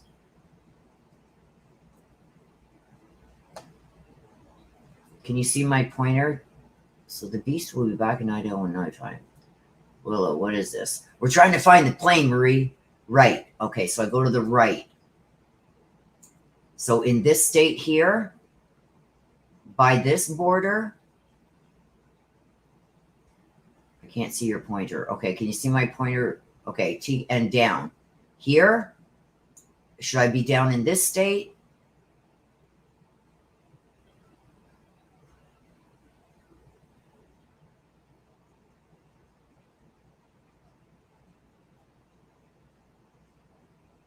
Okay, go down. I'm here. I'm down here. Is this Illinois? Yes. Okay. So is it right along this border where my pointer is? What state is this one here? Beside, further right, over here. So should I be along this border right here? Yes. Okay. So now we're going to search along this border here for this plane. No, that's Missouri. Oh my gosh, you guys. Okay, wait a minute. Where's my map? Okay. Okay, tell me what state I should be in. And I'm going to go to my map and look so I can find it. Oh my God, yeah, I could never. In Canada, I could pinpoint any little place, but I don't know why it doesn't. Okay, so what state is the plane in right now? Tell me that. Illinois. Okay. I'm going to find Illinois. Illinois is right there. Okay, wait a minute, you guys. Okay, so, oops. Illinois is right here. This is Illinois, right here. So this is Illinois right here, correct? This is Illinois. Now, because there's the lake. Champaign, Illinois. I don't know. It doesn't tell me the cities here. Look at it. It doesn't. Am I on the wrong tracker? Okay, so I'm looking for PC. Okay, so where is it? Is it 1 to the right in the middle or 2 to the left? Go up just a little. Up here? Up in this area? Yes. Okay. Now I gotta look for a plane that's going that way. Okay, so I'm in the area here, right? It's towards the Missouri border. Illinois, Missouri. Okay. So this is Missouri, right?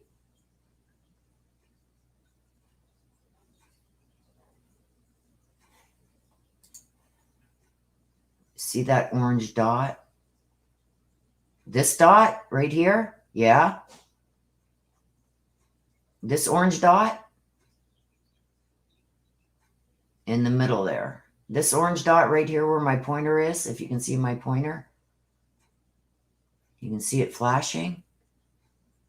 Spirit Moon's laughing her head off at me. In the middle. Zoom back in a little. Okay. Once I got the plane, I'll follow that sucker. I'm not losing it.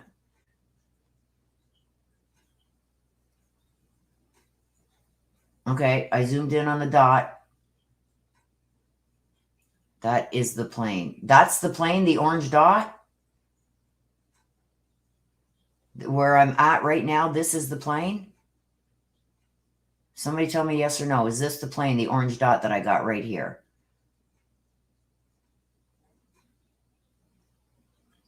Yes. That is the plane. Okay, well, it doesn't look to be moving.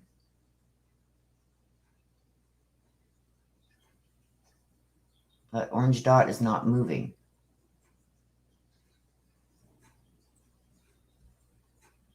If this is the orange dot you're talking about, that's showing me an airfield. LOT. So that's not a plane. That's an airfield.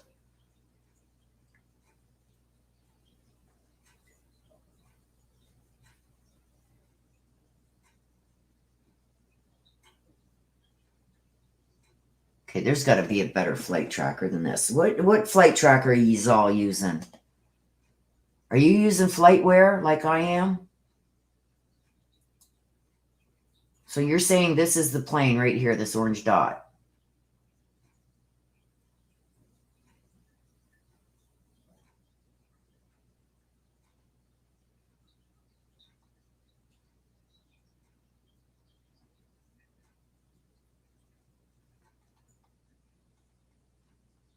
Yeah, this doesn't look like a very big airport.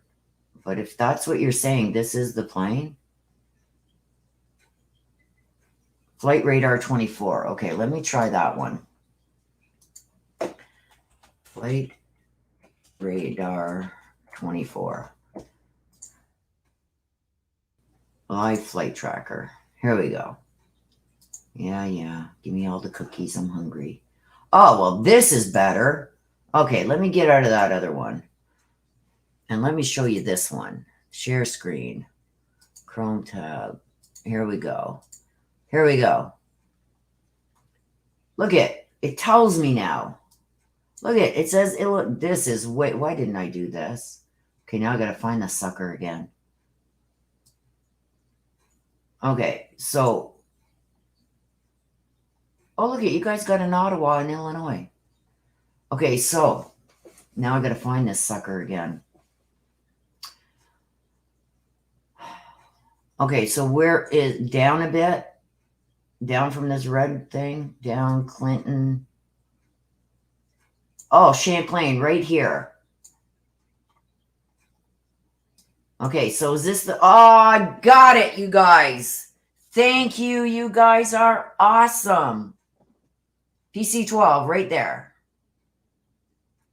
You guys rock. Okay, so here he is, you guys. He's on this plane right here, and we are tracking him. Thank you to TK, everybody in chat. Mary Yankton, thank you. Everybody, Mary McGuire, everybody, Crown Royal, everybody, thank you. The plane, as Tattoo would say. Plane, but you guys are spelling plane wrong. Plane is Plane. Plane. Oh, gosh. Okay, so we're on the plane. Here's the plane. So is this going to show me when they take... Oh, look at that plane is moving. Look at... He's moving. Here he goes. Or they just got there. Did they just get there? Rock City, yes. You guys rock. Did I just lose that plane? No, there he is. Here's the plane. Where's he going? Hey, dude, where are you going? Where are you going? Don't stop there. You're going to get hit. Okay, stop for potty break. Oh, look at, yeah, they're going towards the airport. So maybe they are stopping to refuel or something. Now, here's a good one for all you sleuths out there. Can we get air traffic control? Can we hear what's going on? Who can get that? Who can get that? Come on, one of you's got to be able to get that. Oh, can you imagine?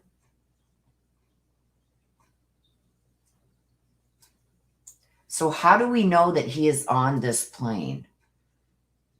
Oh, let's see. Aircraft, registration, county, vertical, track, ground. Like they're not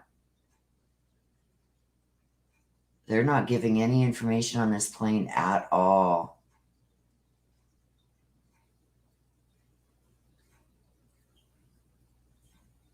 Yeah, I don't trust him in custody either, Sedona. Yes, Bubsby, hi. Long time no see. I hope you had a very Merry Christmas and a safe and happy New Year. I hope you did. Yeah, they're on the ground. Looks like they're going towards the airport here, you guys.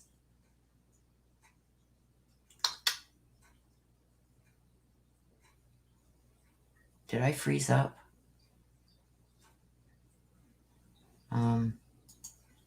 Okay.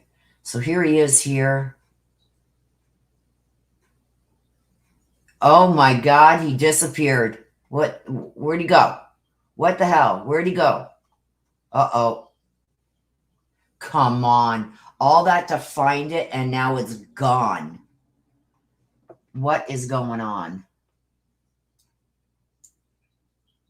Okay, guys, I'm at a loss. I lost the plane.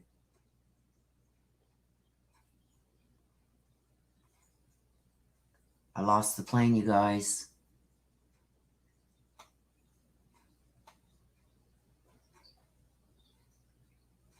What happened? Okay, what happened? Did I do something, guys, or did he go? Okay, there's another plane coming. BE-30. Who's he? Beach Super King Air.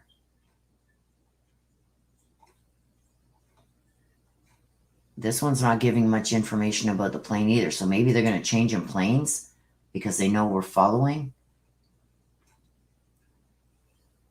FBI could I don't know. Well, this guy looked like he was going. Now he's going the other way. But they are here at the airport. So could they be putting him maybe on a different flight? Changing up flights? Like how far do they have to go?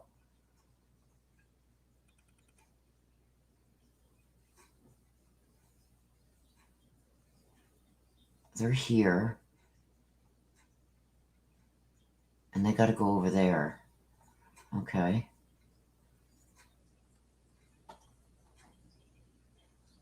Oh, see this plane. Oh, but he's going the wrong way. They may put him on a military plane. At least a 3-hour flight from Illinois to Idaho is a 3-hour flight.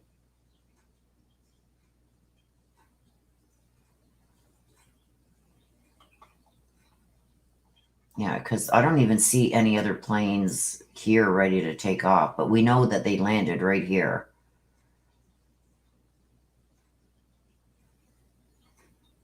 All right.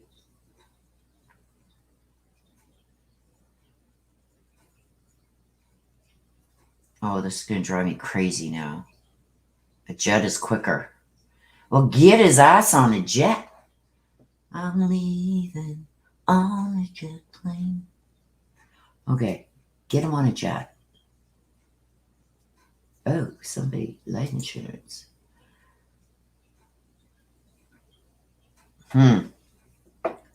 So, what do we do, you guys?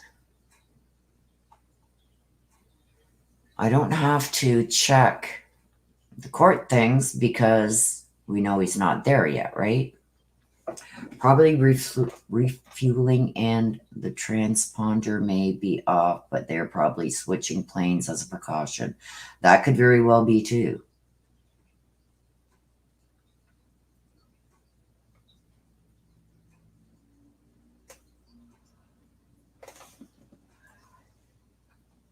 So is that what you guys think? They're just would they have to refuel that soon? Because where did he come from? Over there. Pennsylvania. Right over there. Seriously, would he have to refuel that quick? Because here's Pennsylvania. It doesn't seem like that far for them to have to refuel.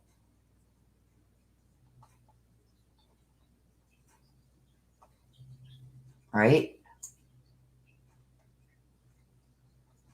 No, I guess we'll wait for a few minutes and see if it doesn't look like anybody else coming to get him. Or they could be doing a handoff there. Maybe Pennsylvania brought him as far as here and Idaho is picking him up from here.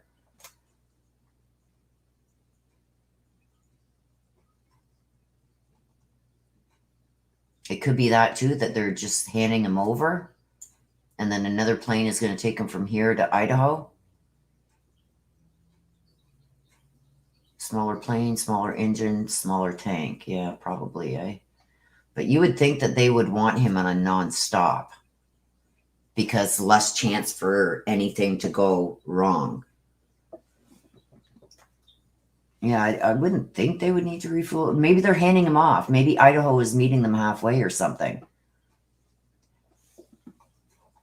Hey, there's my brother from a different mother. Hey, Kurt, how you doing, buddy? You should have been in here a little earlier. You would have howled at me trying to find Illinois.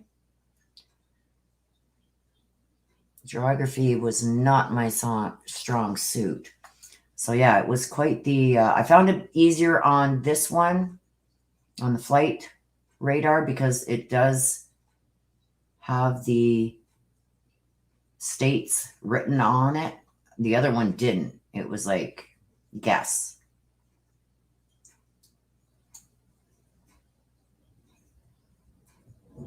They could drive the rest of the way. Yeah. Well, if we don't see a plane taking off, I don't know that they would drive. I think there's somebody from Idaho, probably cops or whatever from Idaho, maybe meeting them there and transferring him onto another plane, probably for security reasons, or they agreed to meet halfway to pick him up.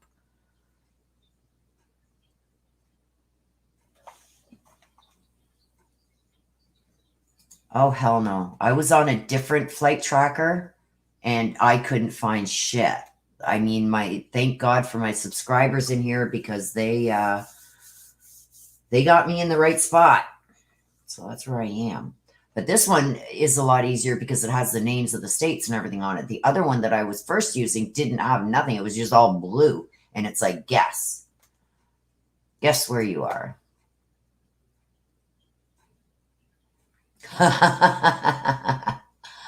Oh, can you imagine?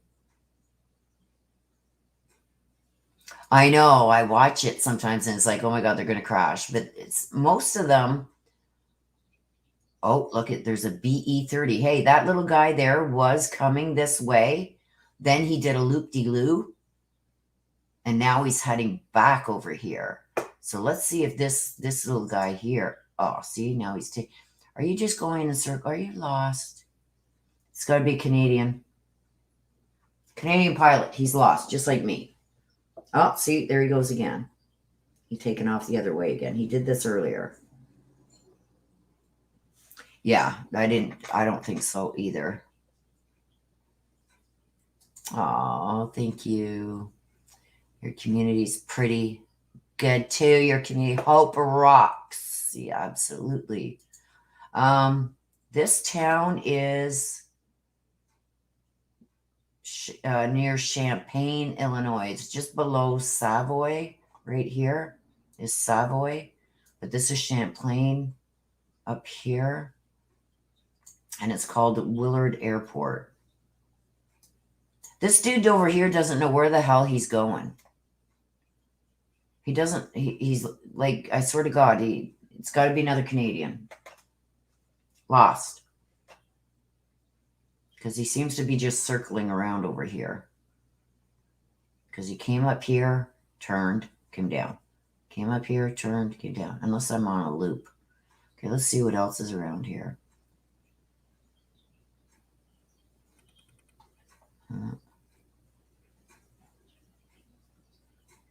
Is there maybe another plane coming in to get him? No, you would think that he would be there already, waiting for this guy. Well, let's watch and see if another plane takes off from there. Nope, Des is not here. She is doing some important stuff that she needs to get done today.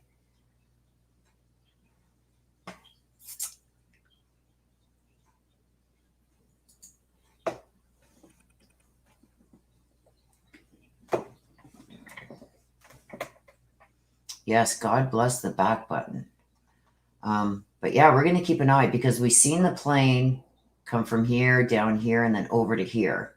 So, and this is the actual airport, I guess. Institute of Aviation at Parkland College. Isn't there like a place where you can go in and go potty and stuff here? I would assume somewhere here.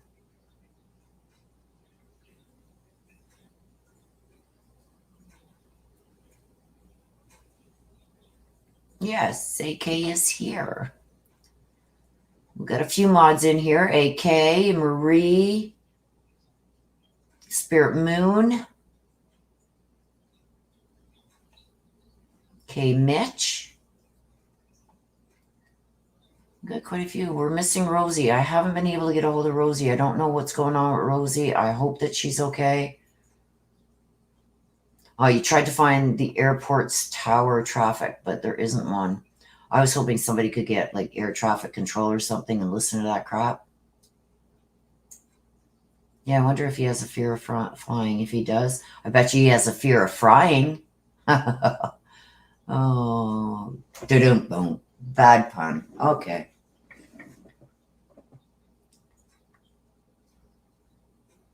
Scanner radio usually has it. I wouldn't even know how to get that. And I'm scared if I get off this. Okay, I can close this. I can close this. I can close this. I can close this. I can close this. I can close this. Okay, so what's it called, bro? Yeah, I'm getting worried about Rosie too. I hope there's nothing that's happened to her because she never misses a live, and I haven't been able to get a hold of her. You know what? Oh, wait, hang on a sec. No, that's not her. I've messaged her and everything, and I have not heard back.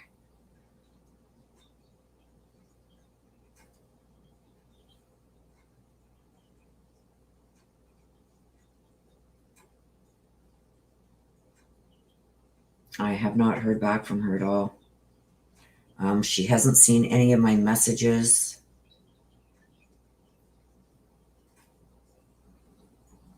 I'm just checking now. No, I haven't heard nothing back from Rosie.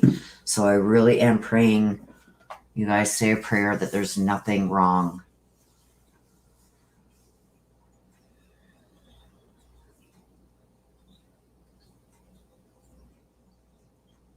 Okay, so where did he say? Not for Champaign Airport. Okay, scanner radio usually. Okay, so what would I look for, Kurt?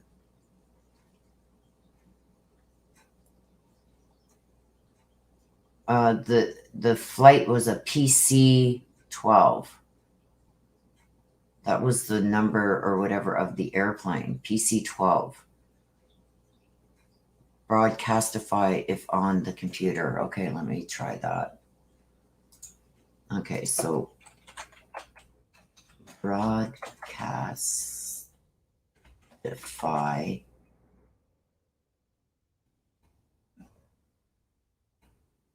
Broadcastify. Okay, broadcastify. Okay. Oh boy. I'm looking around. I'll link if found. Okay, thanks, bro. I'm on it. Broadcastify. It says listen, broadcast, Indianapolis, live feeds, listen. Listen to 7,000 plus audio streams. Spirit Moon, you can try in, I got Illinois. Okay, Illinois.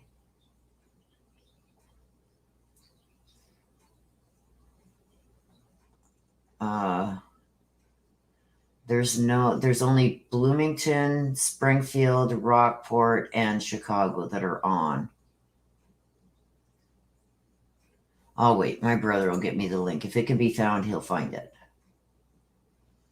Okay, so I'm just zooming out, you guys. And I don't see... Oh, here's this dude again. See, here's this dude again coming back. See this dude? He's coming back again. Like, what is he doing? Oh. What's this? What's this? What's this? I don't know. But this dude over here is lost.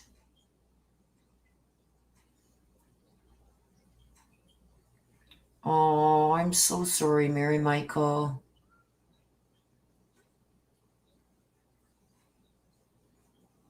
It is so hard to say goodbye. I had my boxer, and even now I'm still not over losing her.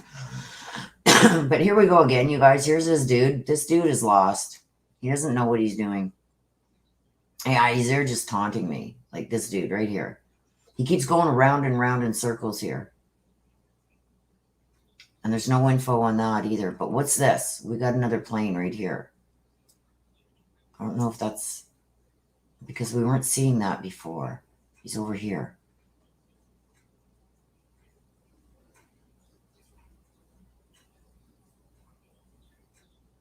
Spirit Moon says it might be a... Now, where did he go? Oh, there he is. Spirit Moon said it might be a chase plane or a student flyer. Okay. Well, he lost. He's lost because he keeps going around in circles. But I don't know why this plane is here now. He's out for a Sunday flight on a Wednesday. Crop duster in the snow? No. We're waiting to land. Oh, maybe he can't land because they got this killer over here. Why does this keep popping up? Now would be a good time to insert ads. Creators earn more money inserting ads in their lives. No, thank you. Okay. I feel you guys have enough ads that you got to watch. And just to let you guys all know they're here, like once this live ends, it does go private for a bit. Oh, look at this. He's taken off way over here now. He heard us talking about him. He says, I ain't no Canadian. I'm out of here. I'm not lost. Okay, he's gone. But yeah, this little... Oh, it looks like a fairly good-sized airport. But he was over here somewhere. But now we see this dude. Champagne Vortex. Oh, hey. There. Weather. Oh, gosh. I don't want to click that. Okay, let's click it. Weather. Current weather. Oh, hell no. I'm not doing that because I'll end up screwing something up and mess it all up, and I will never find this again. What's the ID of this plane? It says Champagne Vortac, VORTAC, CMI 110.0. That's the ID of this plane right here. Whoops. It says Champagne Vortac, VORTAC, CMI 110.0. And the plane that he was on that landed right here was PC-12. What's this? What's this for? Oh, look it. We can see inside. So that's inside of this place. Champaign, University of Illinois, Willard Airport. So this is the inside. Oh, no. Oh, whew. Damn. Okay, so let's look over here. Oh, so there is a little airport there. Here's the airport, you guys. Nobody there. Nobody wants to talk to him.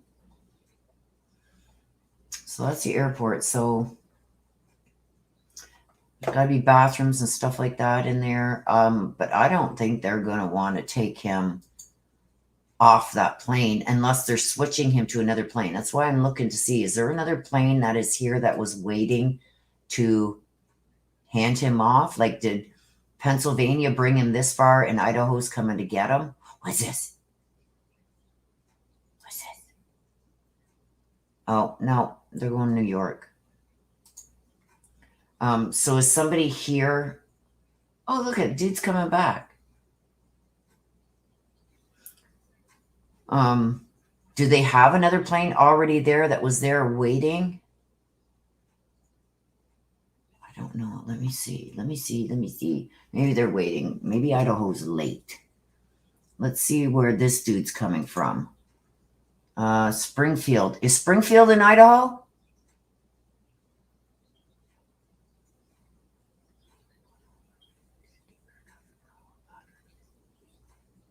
Oh, no. That's right there. Never mind. I'm a dumbass. Okay, so that one just took off from there. What's this one? That one's not coming nowhere. Oh, this guy is close, but no cigar. Okay, wait. Let's see. Anybody coming? Breaker 19. Who's coming from Idaho? Denver. This guy's heading out. This guy is way off base if he's going over here. I'm just wondering, you guys. I don't know. Oh, this guy landed. This guy, where are you going? From Seattle. Oh, is that ever cool? I just seen that. Look at that. Shows the trail. Cool. Well, that's helpful. Where'd you come from? Over there. Okay, where'd you come from? Denver.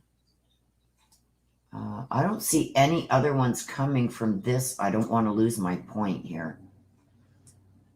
No bathroom, food, fuel on a little plane. They have to stop. Oh, I'd put a diaper on the SOB. Pee in your pants. I don't care.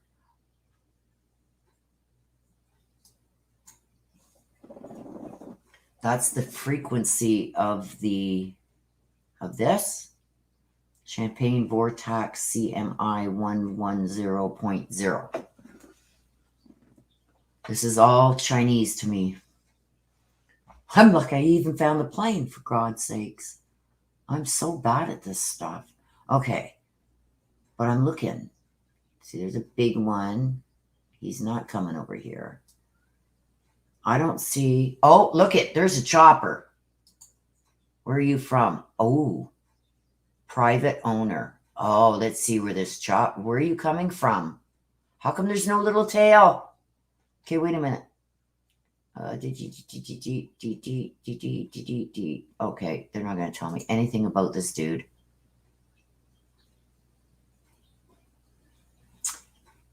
But I'm going to be anxious to see. I'd like to know where this helicopter took off from, and they're not telling me. I know it says private owner, but could that be also police or something? No, or would it say police?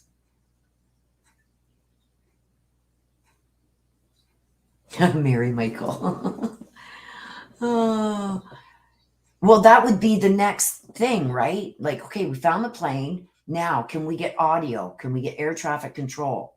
That's the next step, right? I did a lot of private investigations work too, you guys, and surveillance and stuff. And I'm telling you, anything that I could get, like I would pretend, oh, some of the things that I did, I'm not proud of, but to be able to get close enough to a target that I was watching, I would pretend to fall down. I would pretend to be an old lady, like with all ripped up clothes, like a bag lady living on the streets, just to get close to if they were outside somewhere. I could tell you guys stories. I'm telling you.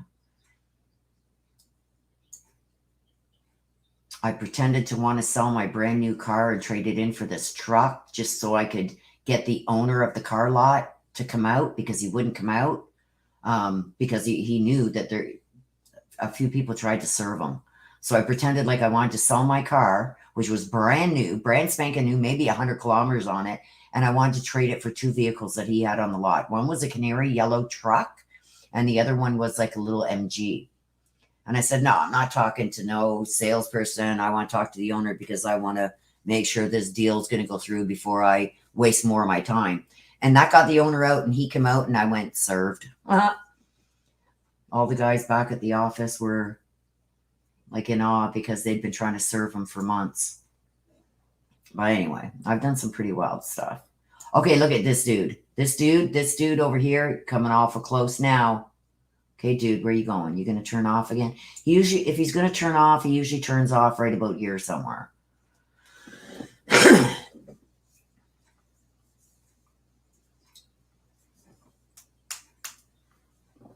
Yeah, I'm watching. So let's see. He usually turns right about here. Yeah, like they could have been playing around over here. Like, haha, we'll throw them off. Well, buddy, I'm watching you. I got my eyes on you. BE30. Where's my brother? Brother, check out this plane. BE30. BE30. Oh, not available. Why? Tracked by 980 people. Oh, 1,000 people are tracked. Oh, what the hell is all this? Wait a minute. So a lot of people are tracking this plane. Let's find out why. Oh, where did that go? What's this guy been doing? Where'd he come from? Okay. He came from up there. Nowhere near Pennsylvania. But he's coming in hot. Yep, he's coming in. Oh, slow down.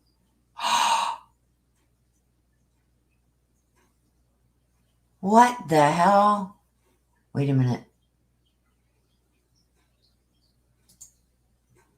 My session timed out. No! Are you kidding me right now? Free trial can only be used once. Commitment free. Cancel anytime. What? Okay, why did I just get timed out? Okay, wait a minute. Reload. Haha. Screw yous. Okay, I'm back. I'm back. Haha. He's smarter than the average bear. Okay, dude. Like, you're gone. Like, out of here.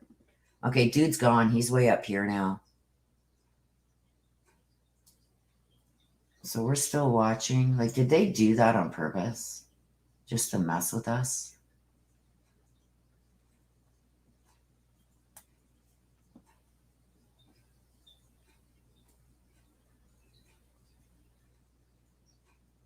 Mary McGuire said, this really creeps me out that he was in Champaign, where my son goes to school.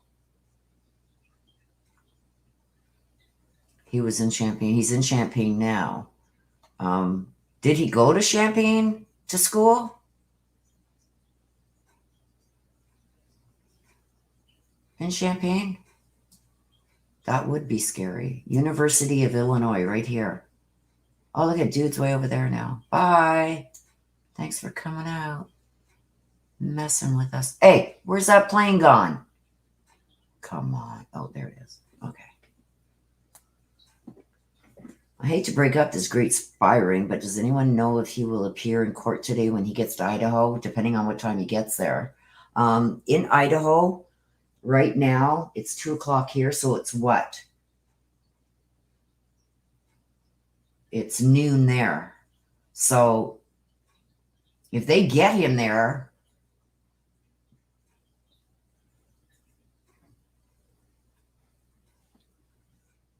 okay, where was that chopper that we were following? He's over here somewhere, that dude. Hey, hello. Oh, there we are. I thought we lost everybody. No, there's nothing around, you guys. This is where he is, right here on this dot. This dude, he's been just going crazy over here doing his thing. This plane is going that way. This one's going that way. This one's going this way. I don't see anything coming from this way to come and get him. So either one of two things. They stop to refuel, or there was already a plane sitting there waiting. Maybe it's a handoff. Like, we'll meet you in Illinois. You come and pick them up there in Pennsylvania. We'll give them off to Idaho. I don't know.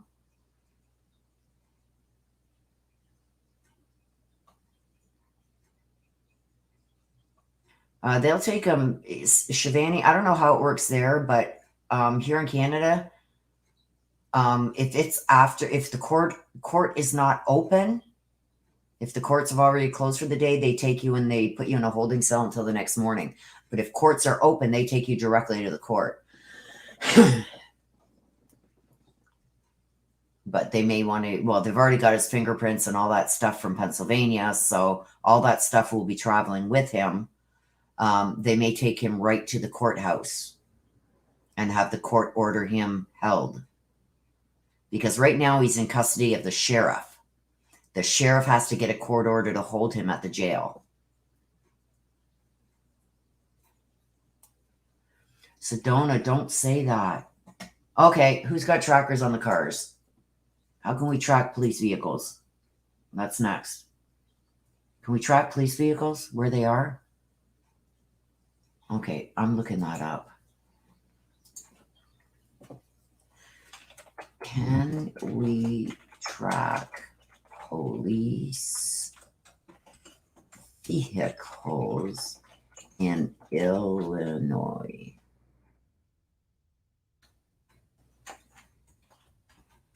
Let's see. Fleet tracking. Oh, Cook County Sheriff Office announces new tracking tool to help police find cars. Nope, that's not what I want. Prevent all GPS fleet tracking. Wait, I want to go and check over here, make sure he's not taking off on me. You guys watch that flight thing. Tell me if he's taking off. Are police vehicles tracked using GPS? GPS data can identify which police vehicle is closest to a crime scene and ensure no. For personal vehicle tracking devices, legal. Is it illegal to track your spouse in Illinois? Oh, yes, it is. Whoops. It's not moved to Illinois. Is there an app to track police? Police Scanner free allows you to listen to police, fire, EMS, and music radio stations for free. It covers 40,000 stations, allows you to record them and play them. Okay. Somebody get on the Police Scanner Plus. It's free.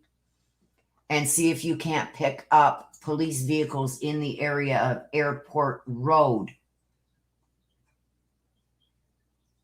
Picking this dude up.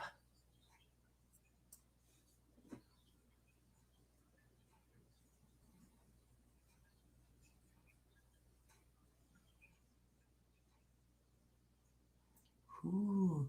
See? See if there's, look at, I'm showing you all the roads are on there. See if there's a police vehicle saying that they're in that area or leaving that area. What's this?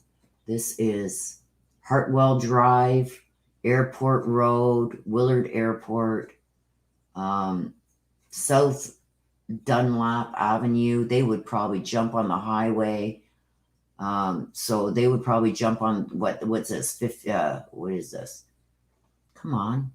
As I get bigger, as I try and hone in, the numbers get smaller. 57, the 57 highway. Where is me? Over there. Or, I don't know. They would probably hit the 57 to the 72 or the 57. Yeah, they would hit the 57 to this here if they're driving. Or here. Here, probably here. No Fleet Farms Airport.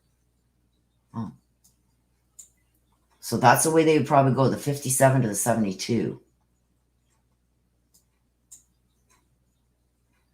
How the hell did they get out of here? Oh, the 45.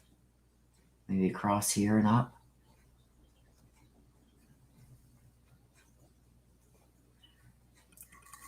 EB30 is from Battle Creek, Michigan. Thank you, my brother from my different mother. Yeah, like he's way down here. He lost. He going home now. He did his little fandangle thing all over here. Now he's going back up there to Michigan or over there. Wait. I don't want to lose my spot here. Oh, who's this? Who's this? BE30. Here he comes. Look at this guy doesn't know what he's doing. He went all the way up over here. Now he's back over here. There's only one plane on the ground in Champaign, and it has no flight plan, and it came in from Chicago. What? Well, we were tracking PC-12 from Pennsylvania.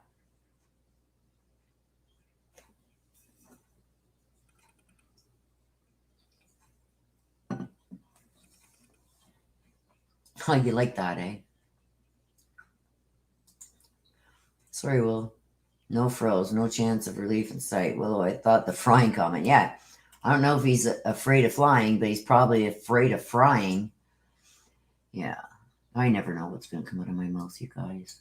You should see me when I drink. Oh. Type BE Beach 300 Super King Air Federal. Okay.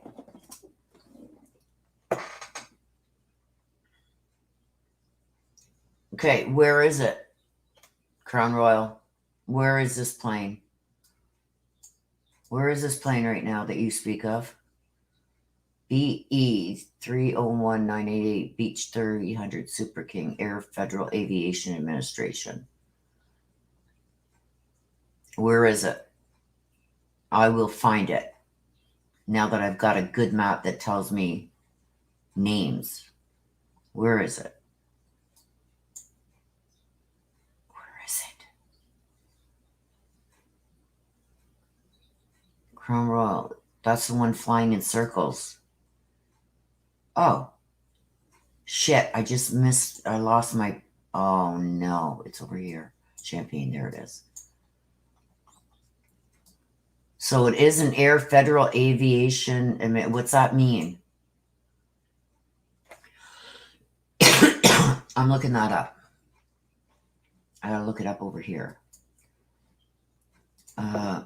Air Federal Aviation.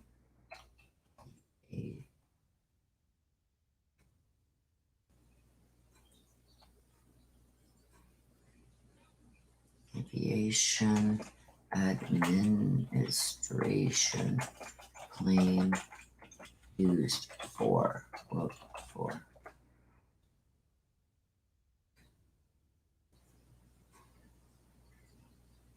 Federal Aviation Administration.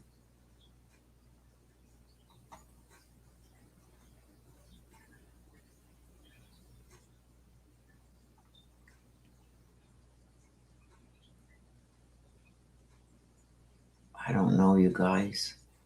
Doesn't tell me straight out. The role of the FAA. So it's one of their vehicles. Flights, plane. I would assume that it's a cockpit. Where'd he go? Where'd he go?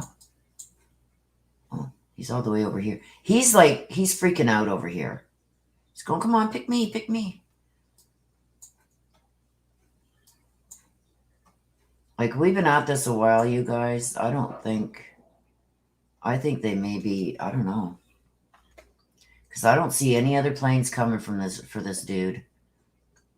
I don't see any planes taking off. What's this? What's this dude? Come from Springfield. Okay, well, he's not coming for him. There's a chopper over here, but he's doing his own thing. Oh. Where did he come from? Oh, he came from there. I don't see a big plane coming. Not coming in here. Oh, there's a chopper. I don't think they take a chopper. That's an air medical chopper. That's a medical chopper.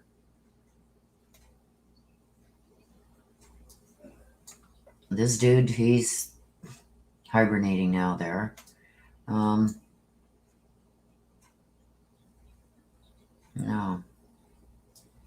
I don't know, you guys. There are no planes heading to Boise from PA. None have landed, and none are scheduled. Private transport would be trackable. It's FAA regs. Yeah, so he's probably on. I read somewhere that he was on a sheriff's flight or something owned by law enforcement.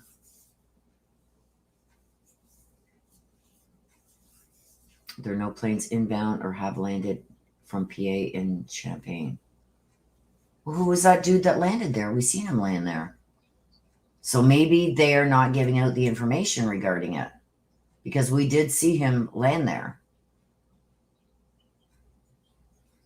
We seen a plane land over here, and then it came this way, up here, and then over here.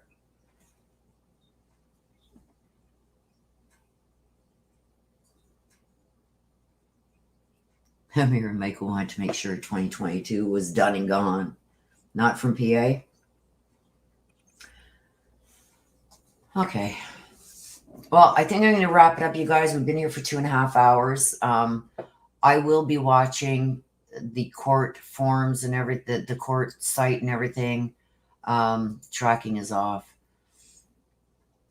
Summon a bitch. Okay, before we go, let's go over here. Where is Idaho? There's Washington, and I know Idaho is right by Washington. There's Washington. So this has got to be Idaho right there. There's Moscow right there. I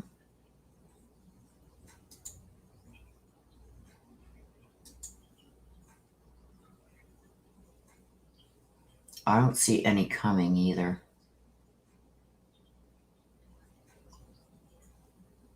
Like this dude. Where'd he come from?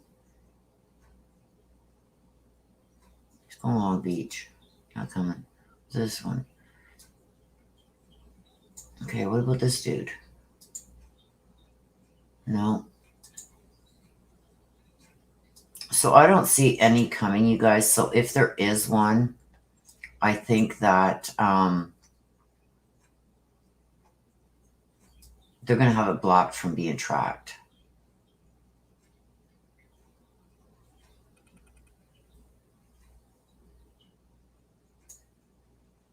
So we're going to wrap it up. And what I will do is, once I checked the tower logs, odd. Yeah, it's weird. Tracking can't be off. It's illegal. Yeah, if anybody knows about this kind of stuff, it's my brother. GPS and all that stuff, he's the guy. He's the go-to.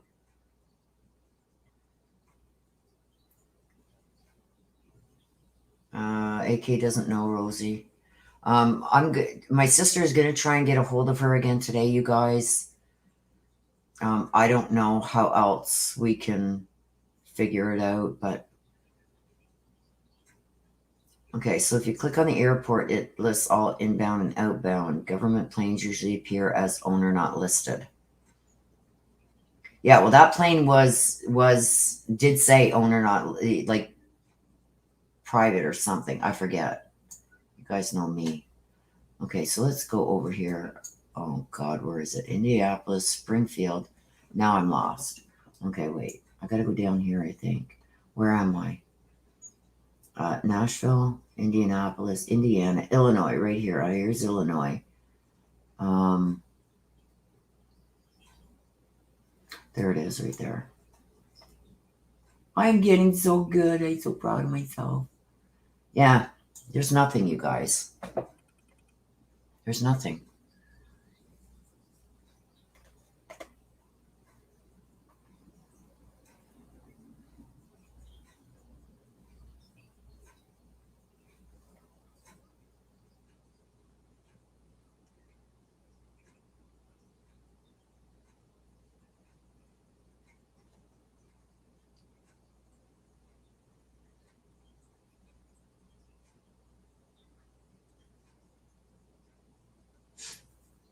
Oh, okay.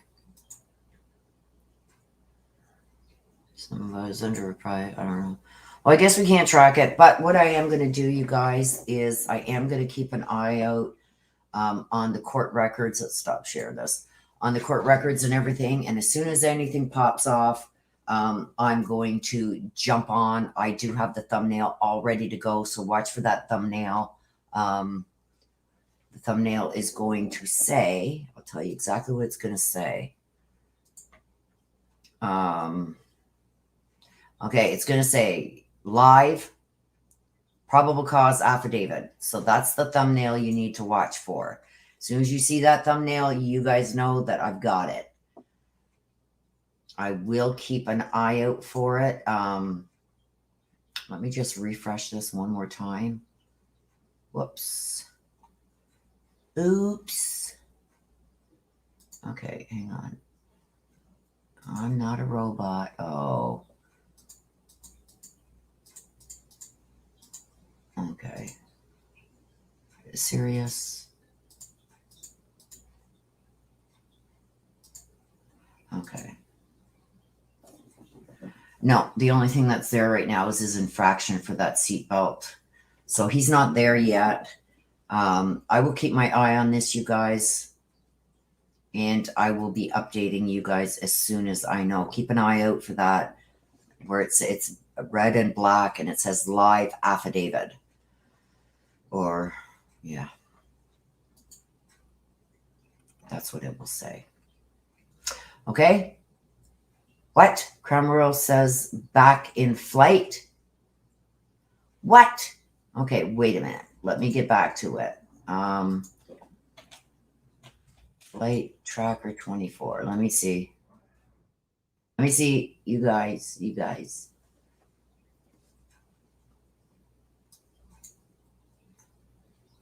Okay, let's refresh it.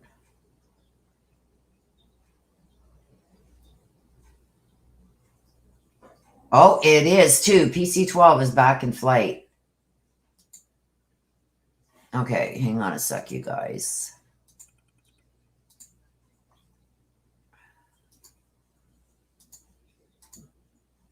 Okay, so there we are. It's saying PC-12 is back in flight. This is it. It's being tracked by 548 people. It's not giving any information. Aircraft type, Pilatus PC-12NG. Yeah, it's not giving any information whatsoever regarding this flight. So, okay, so let me, hang on. Come off it.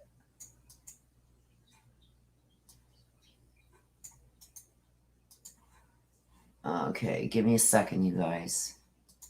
Yes, thank you, Crown Royal. I'm going to check this. Check. Okay.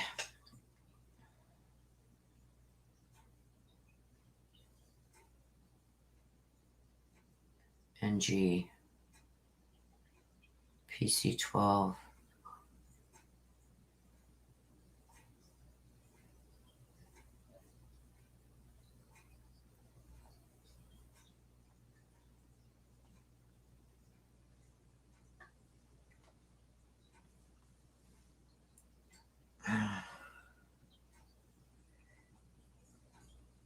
Okay, let's see the range on it. Yeah, it wouldn't have, if that's the flight that he's on, you guys, it would not have had, I'm going to show you this. I'm going to keep that up, but I want to show you this. What I just found. Okay, so if this is the aircraft that he was on, they would not have had to stop for refueling because it can go 2,804 kilometers before it has to refuel.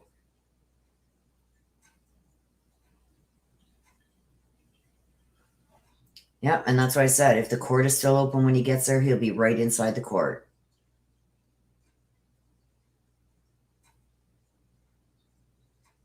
Okay, 2,100. So they would have had to stop for fuel because it's 2,500 miles, right? Okay, so let me stop sharing that. Let's get back to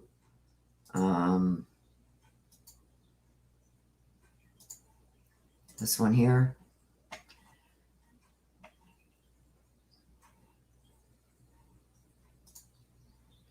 Okay, so I'll keep going, you guys. Let me just see here. Okay, so it says right now that a plane registered to Pennsylvania State Police is traveling westward from Scranton. Okay, you guys need your help. Where's Scranton? Where's Scranton?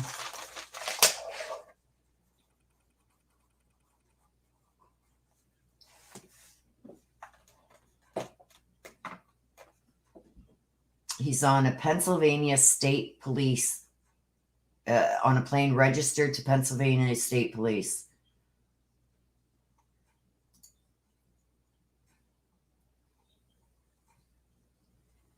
Hang on, you guys.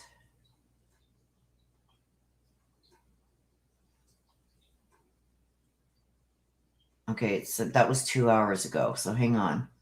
I'm trying to see. Okay, so everything that I've got right now is that he is on a police-owned plane. Pennsylvania State Police plane.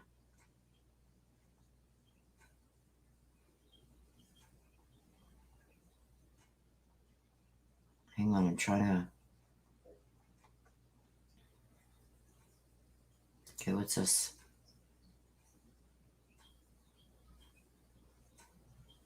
PC-12. It's owned by Pennsylvania State Police, Commonwealth of Pennsylvania. So that is him.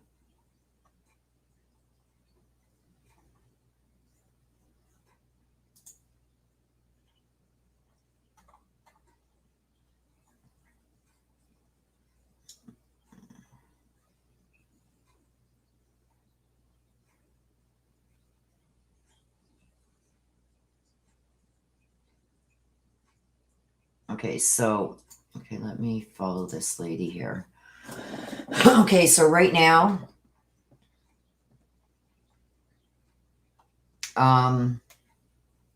there are tons of news reporters outside of the Latah County Courthouse where suspect Bryan Kohberger's initial hearing will take place. The clerk says it can fit around 70 people. Dozens of the media crews are already inside and outside the building awaiting Kohberger's arrival from Pennsylvania. This was 18 minutes ago.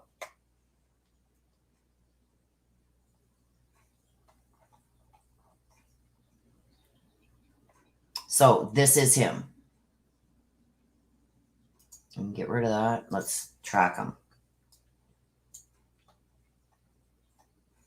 This is our target right here. So he has to go from here. Oh, gosh. All the way over to here. He's right here. He's still in Illinois. So we have a ways to go, you guys. I don't know how long it takes to fly from there in this plane, but you can see what the plane looks like right here. I don't know how fast that plane goes. Let's see.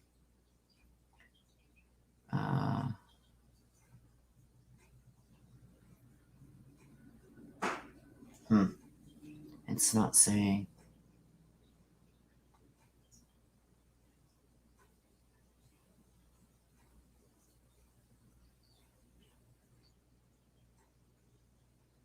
Well, there's a news agency, bro, that just said he's on that plane. I just seen it here. Where is it? Hang on. Oh, hang on. Let me pull up another so I can keep that one on there because that's where I got.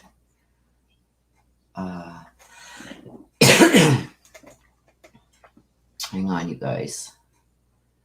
That's another person tracking it. Let me see who that is. I just seen it here. Oh, gosh, come on.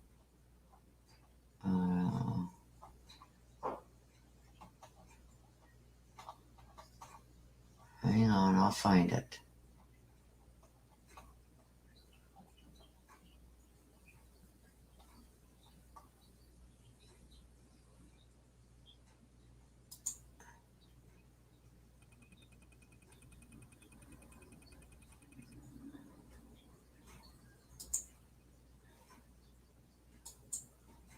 That's not it. Hang on.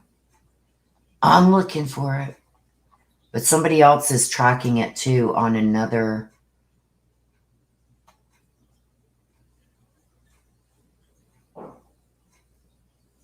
Oh, you guys, you should see this. Okay, I'm gonna hang on.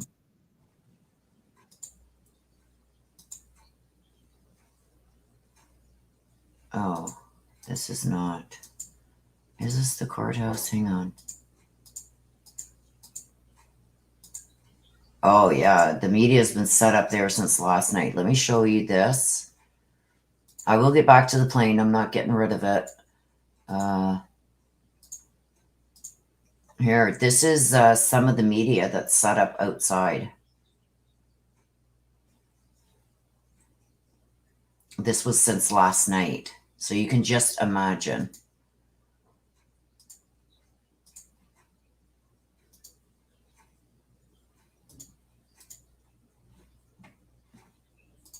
But that's not what I was looking to show you. Hang on.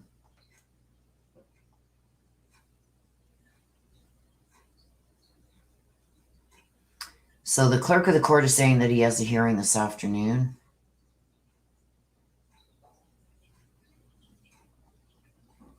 Okay, where's dude that was... Oh my god, I hate when I do this.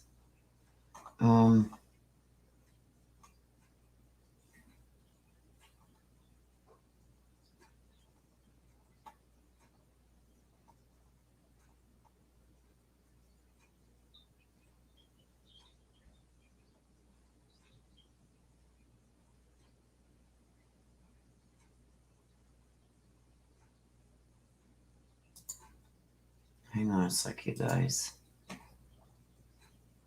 I don't know who this is, but she's not very reliable. She only got like, I don't know.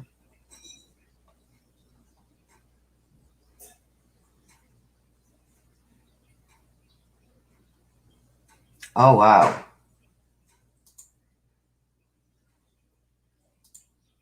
Okay, so I'm going to show you guys this. We're going to keep an eye on that plane, but I want to show you this.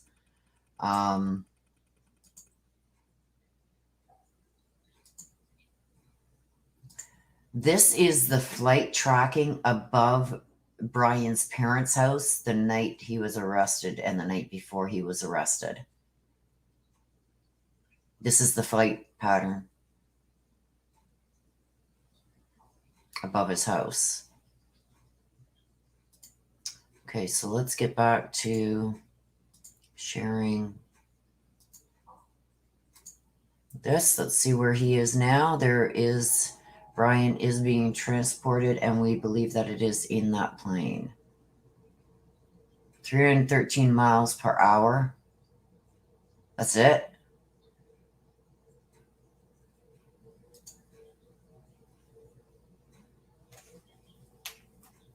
186 minutes. You guys are awesome. Okay, so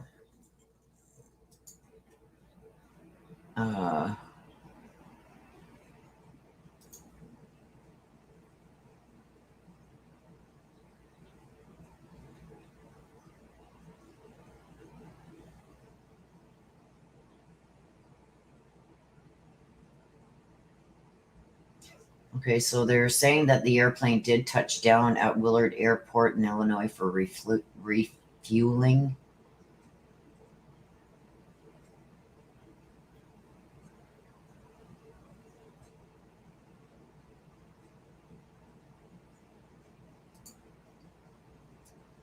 Okay, I'll show you this. We'll get back to the flight tracker, you guys. I'm not going to click that off. Okay, so here is the courthouse where he's going to be. The holding cells are in the basement. So the holding cells would be down in this area. He'll probably be brought in through here. There it is there. That's where he's going to be brought in.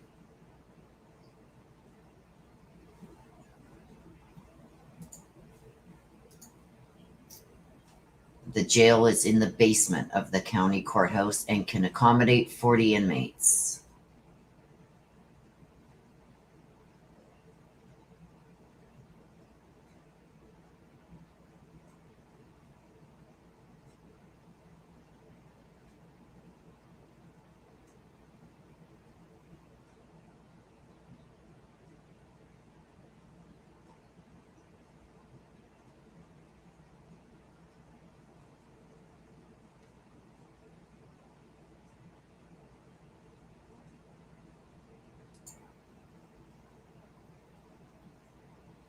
Okay, this here, you guys, is going to... This is the courtroom he's going to be brought into. I'm just sharing this with you guys as I find it.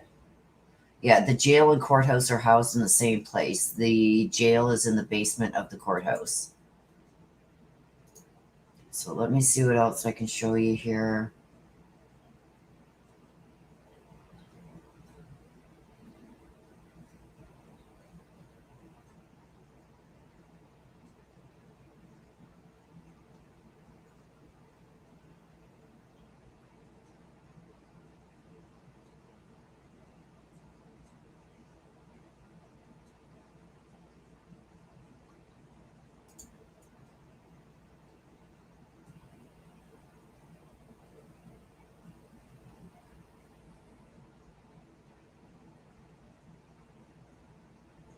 So apparently there is information that people are talking about, maybe just people that were in the court that were there yesterday when he had his hearing, but somebody's come forward and said he whispered, "I love you,"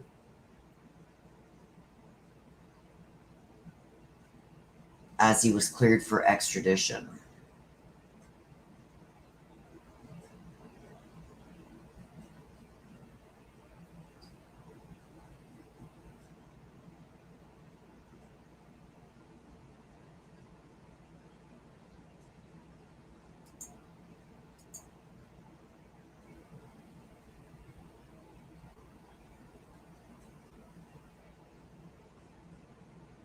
Okay, what's this?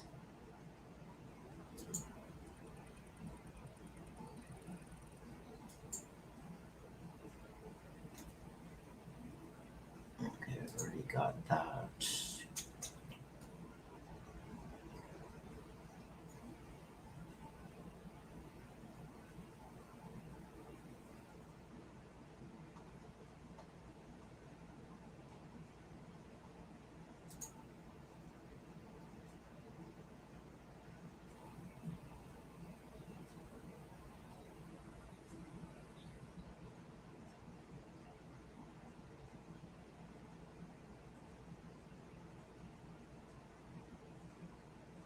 For those of you that have also been following the Delphi murder case, Richard Allen, the man who is standing accused in their murders, has just filed supplemental motions for discovery and request for Rule 404 and 405 evidence.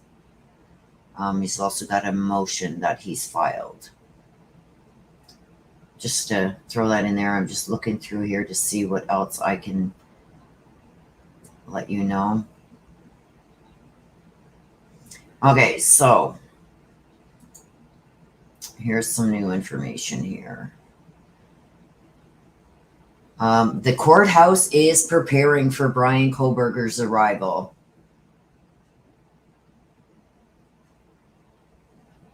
Also,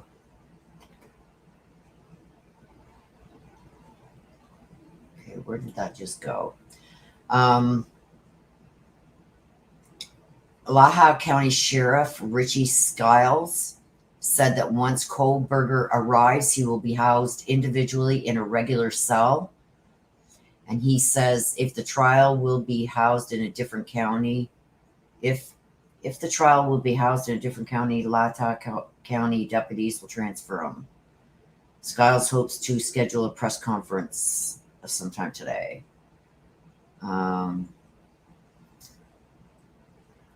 The chief public defender in Kootenai County, like I said, they had to go outside the county because there's a conflict of interest with any of the lawyers that are death certified in the area. There's a conflict of interest with them, so they couldn't get them, so they had to get a chief public defender from outside of the county. So there's going to be one from Kootenai County that's going to be representing Bryan. I do believe I got her name. Ann somebody, I think, or Anna. Anybody know what her name was? Anna, it's a female.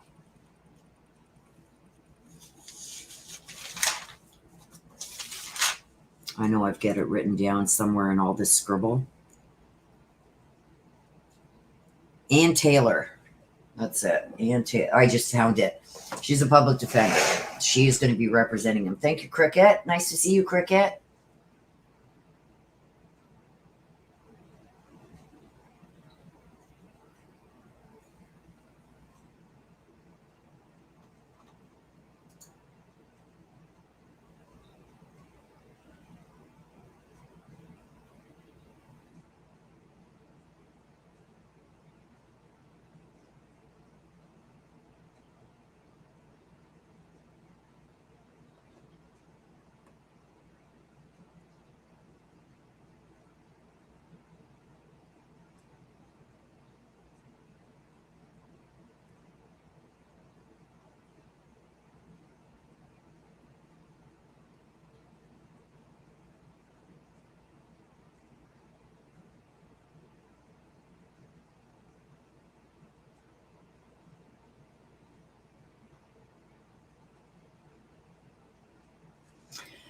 So as I'm watching for this stuff, you guys, also the Bryan Laundrie with the Gabby Petito case, a lawyer for Bryan Laundrie's parents is arguing right now that the defendants in the Gabby Petito lawsuit should be the Laundries or the attorney Steve Bordolino, but not both.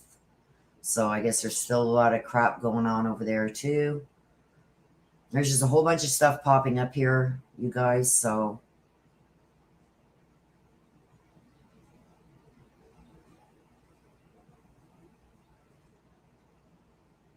I'm trying to, okay, so while I'm doing that, let's bring this back up for you guys to look at so you're not looking at a blank screen here. Here's the radar. He is now over here. Peoria. Is he still in Illinois? Oh, yeah, he's still in Illinois. But he's gone from here to here. So it's going to be a while.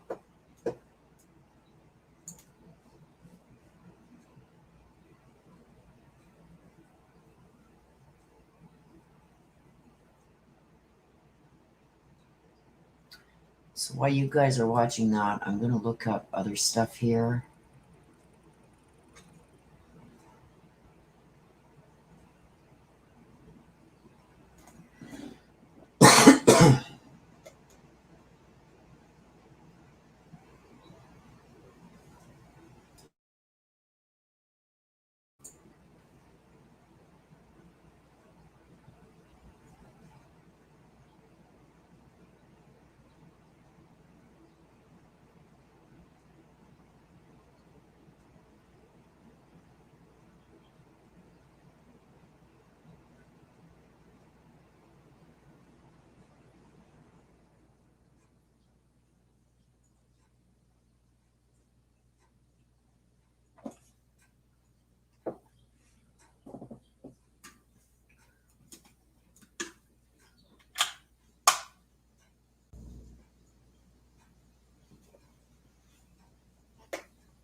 Just waiting for any new information, you guys.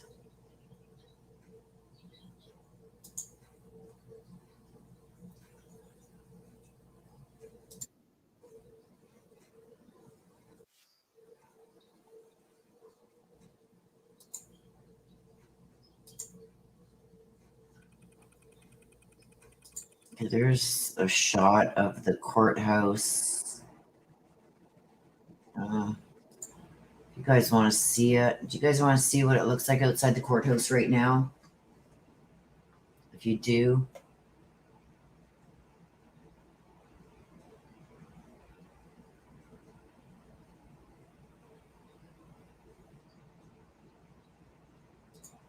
Yeah, it is odd.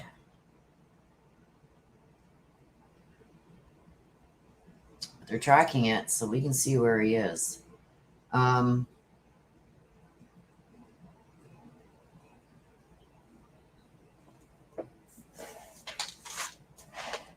Do you guys want to see what it looks like outside the courthouse right now? And Spiritual Jessica says, I'm on my third cup of coffee. I got to make another one because mine is like empty.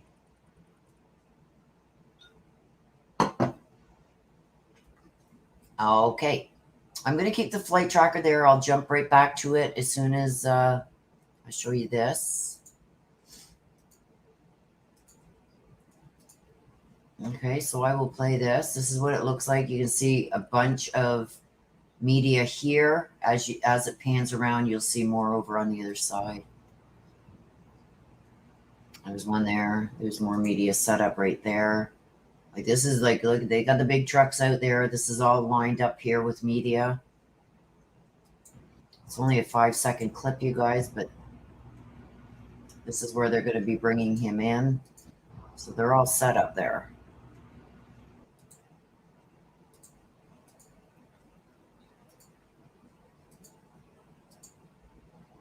There we go.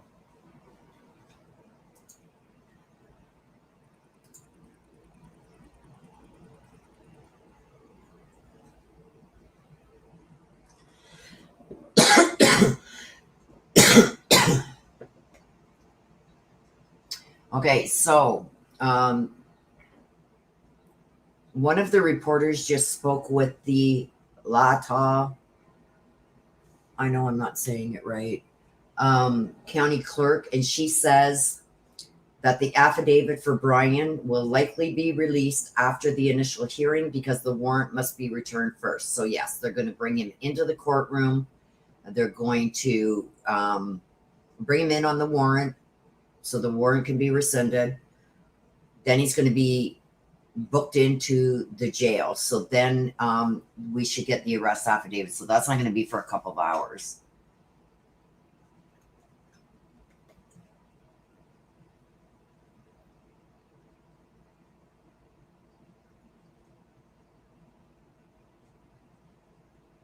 Yeah, I'm worried about him going at Bryan. I really think that he's going to go after him.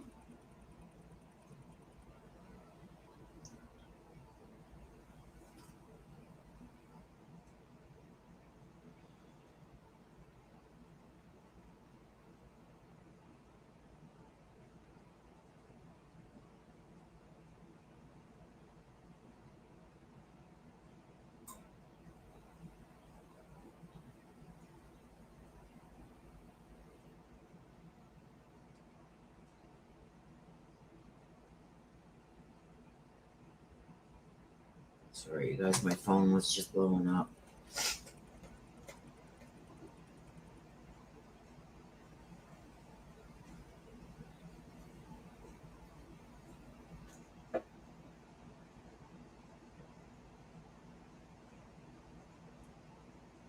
And they're going to fly him into probably the closest airport.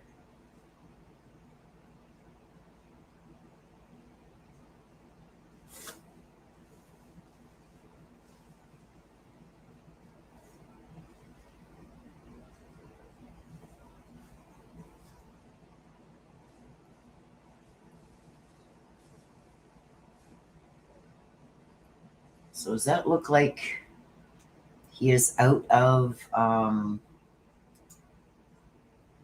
he's not quite out of Illinois yet. So this is the plane we are tracking that we believe that Bryan is on, being brought back to Idaho, which is over here. Oops. Which is right here. So they got a ways to go yet. They're down over here. They've got to come all the way across here. So they got a ways to go. If they make it there in time that they can get him into court, which it looks like that's what's going to happen, because they're 2 hours behind me. I'm at 2:45, so it's only like, what, 1:45 there? They should have him back in time to bring him in front of the court, and then that should be in time for him to go in front of the judge, and then we should have the arrest affidavit. Now it's going to really, I think, rely too on if the part of the court that issues that and puts it into the record, if it's still open. May not be until tomorrow morning, you guys. It's 11:47 a.m. Cricket, what time is it? Cricket here is right there in the area. What time is it there now, Cricket? Hey, Running Grey Wolf, how are you? Good to see you.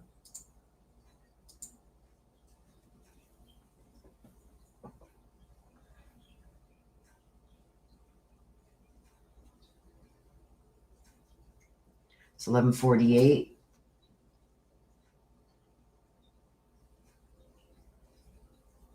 So they're 3 hours behind.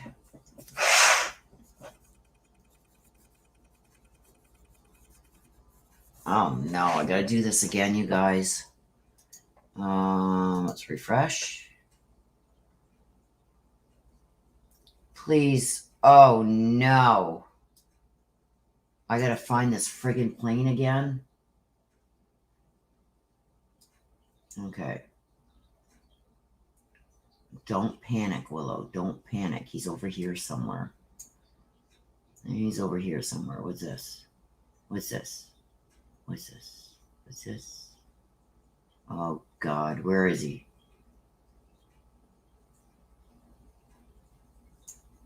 Okay, wait. Oh, that's Indianapolis. Okay, hang on. I gotta find this again. There's Illinois. So he's gonna be... Oh, my God. I gotta find him. I gotta find him.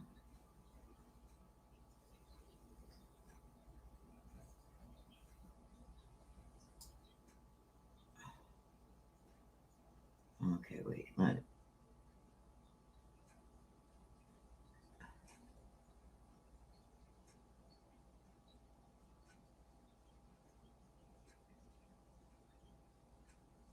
Where is he? What's this?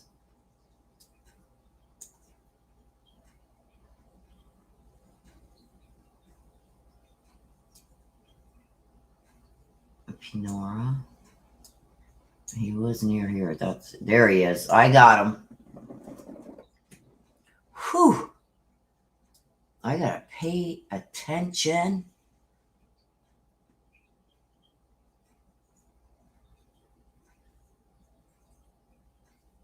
Yeah, I got him. So he's been back in the air for what? maybe half an hour, and he's gotten to here. So it's going to be a while, you guys. He's got to get all the way over to here. And he's only here. So I'm not going to stay online, you guys. I'm going to continue to try and track this dude. Oh, I lost him again, didn't I? No, there he is. I'm going to continue to keep this up so I can bring it up and see when he's landed. And once he's landed, I will jump back on because news and everything is going to be there. And we will follow what is going on. I'm going to take a little bit to get a few things done that I need to get done. I've been on for 3 hours. And we will continue to track him.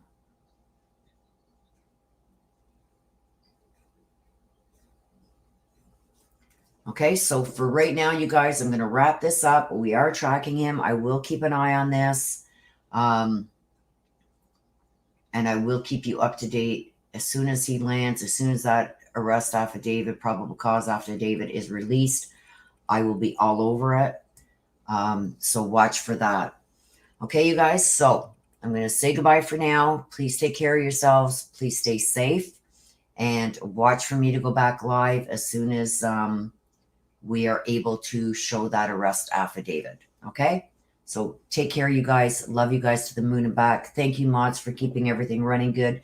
Thank you to every one of you that helped me try and figure out how to find this plane. I very much appreciate it. Thank you for your super chat, super stickers. I appreciate that too. And for now, that's where we're going to leave it. I'm still going to leave this up so I can track them. And as soon as anything else pops off, I'll be back. Till next time, you guys, take care, stay safe. Love you to the moon and back. Bye-bye for now.